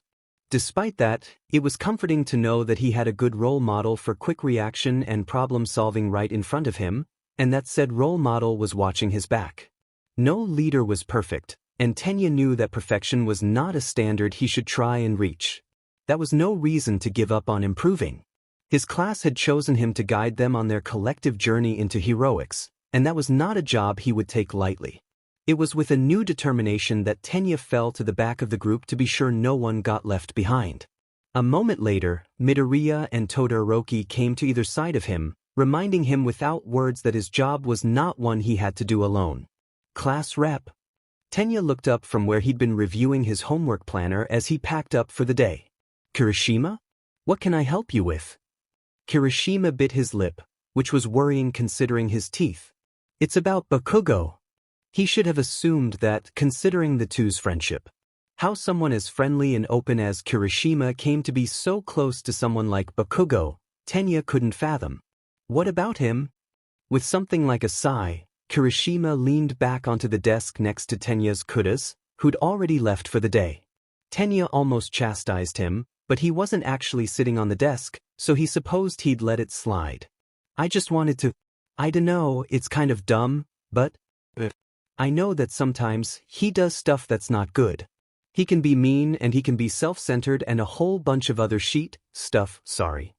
He hesitated as if waiting for a response, but Tenya only nodded for him to continue. And I know he also was pretty bad when he was younger. He's told me some things, and I'm sure there's others he hasn't told me. But there was a pause. But Kirishima's head raised from where he'd been staring uncomfortably downwards. He looked up at Tenya, drive and fierce determination burning in his eyes. But there's good in him. He really does want to be a hero, and he's smart and brave and doesn't let anyone tell him he's any lesser than them. Courage and pride are not a substitute for altruism, Tenya replied as he slid his notebooks and planner into his backpack. I know that. He looked unsure again, but only for a breath. I know, and I don't think they should be. It's just, we're 15. None of us are done growing up, and we've all acted in ways we regret and ways we know were stupid and wrong and that we wish we could jump back in time and slap that past version of us upside the head and tell him to get his act together. Well, Tenya certainly understood that feeling. Bakugo has a lot of growing to do. A lot. So do I. So do most of us. I just wanted to let you know that I'm going to try my hardest to help him be a better person, because I really think he can be. Tenya stood, slinging his bag onto his back. I hope you are not asking for preemptive forgiveness from Midoriya on the off chance he may change. Definitely not, Kirishima replied with an emphatic shake of his head. I'm not helping him so everyone ignores his past. I'm helping him to make a better future for everyone including Bakugo. At the front of the room, Ashido poked her head in the door. Come on, Kirishima. How long does it take to ask about dumb English grammar? Let's go. Be there in a sec. Kirishima called back. Quietly to Tenya, he said, you don't have to go easy on him if he pulls more bullcrap, or anything. I had no intention of doing so. To Tenya's surprise, Kirishima laughed at that. Just like the class rep we know and love. I just thought you should know that while you're acting as the deterrent when he screws up, I'm gonna be on the other side encouraging him towards being better. He gave Tenya a lopsided smile. Heroes gotta help everyone, you know? That includes our friends. With a casual salute, he made his way out. The voices of their group echoed into the classroom even as they left, loud and lively. He wasn't wrong, Tenya thought as he crossed to where his own friends had gathered. Sometimes, heroes saved people from villains or burning buildings. Other times, heroes saved people from themselves. Uraraka reached Todoroki's desk at the same time as Tenya, where Azui had already been as she chatted with Todoroki. Flyer in hand, she went to read them whatever was printed on in, only to pause as she noticed Midoriya's absence. Deku, get over here, listen to this. Coming. Midoriya was still shuffling some loose papers he'd tucked in his notebook, but he came to listen as Uraraka talked. So, it looks like Yui's gonna hold a dance in a couple of weeks. Something about celebrating the strength and unity of all students, despite the hardships of our current day. So, a morale boost, Todoroki said. Tenya nodded. It makes sense, particularly to foster unity as a school, not just as individual classes and courses. I only hope that this wasn't a decision made in haste. He wrung his hands. Should this go the same as many other events, either villains will attack, or it will be revealed as some elaborate training exercise. Not everyone is a fan of logical ruses. All gathered jerked in surprise, having forgotten that Aizawa was still in the room. Even Azui gave a startled, "Karo!" It won't be announced publicly, and Nizu called in some favors to ask pros to come and personally stand guard. Teachers that double as pros were asked to relax and enjoy themselves along with the students, but we'll all have our supplies at the ready should it be necessary. He raised a brow. Sometimes a dance is just a dance. Enjoy it. Now get out of here, I need to lock up. Tenya and Midoriya took turns offering profuse apologies as they filed out, bowing together just outside the doorway. Aizawa took the file of papers he was holding and swatted them both on the back of the head. If you're sorry for holding me up, don't block the DM door. As Tenya straightened and sputtered about a teacher cursing at school, Aizawa skirted around them and headed towards teacher's lounge. Always have an escape route, Todoroki remarked. Clever. I don't believe that needling your student into a moral dilemma about whether or not to reprimand you counts as an escape route. Iida, Azui croaked. It isn't that deep. My moral dilemma is quite deep actually. They bickered for a bit longer, but it dissolved into comfortable small talk before long. As Uraraka began listing ideas for how to coordinate outfits with Azui, Tenya took the opportunity to ask something that had been bothering him. Midoriya? He looked up at Tenya, as did Todoroki. It's my understanding, and if you would rather not talk about this I understand, that you were given the name Deku as a form of insult. However, not only are you unbothered by Uraraka calling you the name, you even chose it as your hero name. Do you mind my asking why? He didn't respond immediately, brow knitting. It wasn't an upset expression, only thoughtful. I think it's because of the definition change. It doesn't mean useless anymore. It's, I can do it. Every time someone calls me that, it's kind of a reminder that I can be a hero. The smile he gave Tenya had a tinge of uncertainty. Does that make sense? It does. You've reclaimed the name and made it mean something else. Is that what you mean? Yes, exactly. Midoriya nodded with satisfaction. Even when Bakugo calls me Deku, it doesn't hurt anymore. When he says it, he's saying useless, but now I hear, you can do it. He for sure doesn't mean to, but whenever he calls me that, it's a reminder that I'm gonna be the best hero. It's not a weapon for him, it's a shield for me. He slipped his hands into Tenya's and Todoroki's own. Plus, how can I not make it with all my friends supporting me? I can't let you all down. Azui had finally convinced Uraraka that they should wear green, and their conversation had moved to learning to dance within the next 2 weeks. Their words made for a soothing background noise as they walked out of school, the crisp outdoor air invigorating them. Todoroki attempted to pull his hand out of Midoriya's. We've been holding hands too much lately. Your fingers are going to break soon, or something. I don't want to wreck any more hands than I have. Well, Midoriya said as he held Todoroki's hand tighter. I've broken fingers for things less important than my boyfriend. I think I'll be fine. The surprised blush that colored Todoroki's face was, quite frankly, adorable. The bigger issue, Midoriya continued, is the dance. Oh, I've known how to ballroom dance for years. I would be happy to teach you.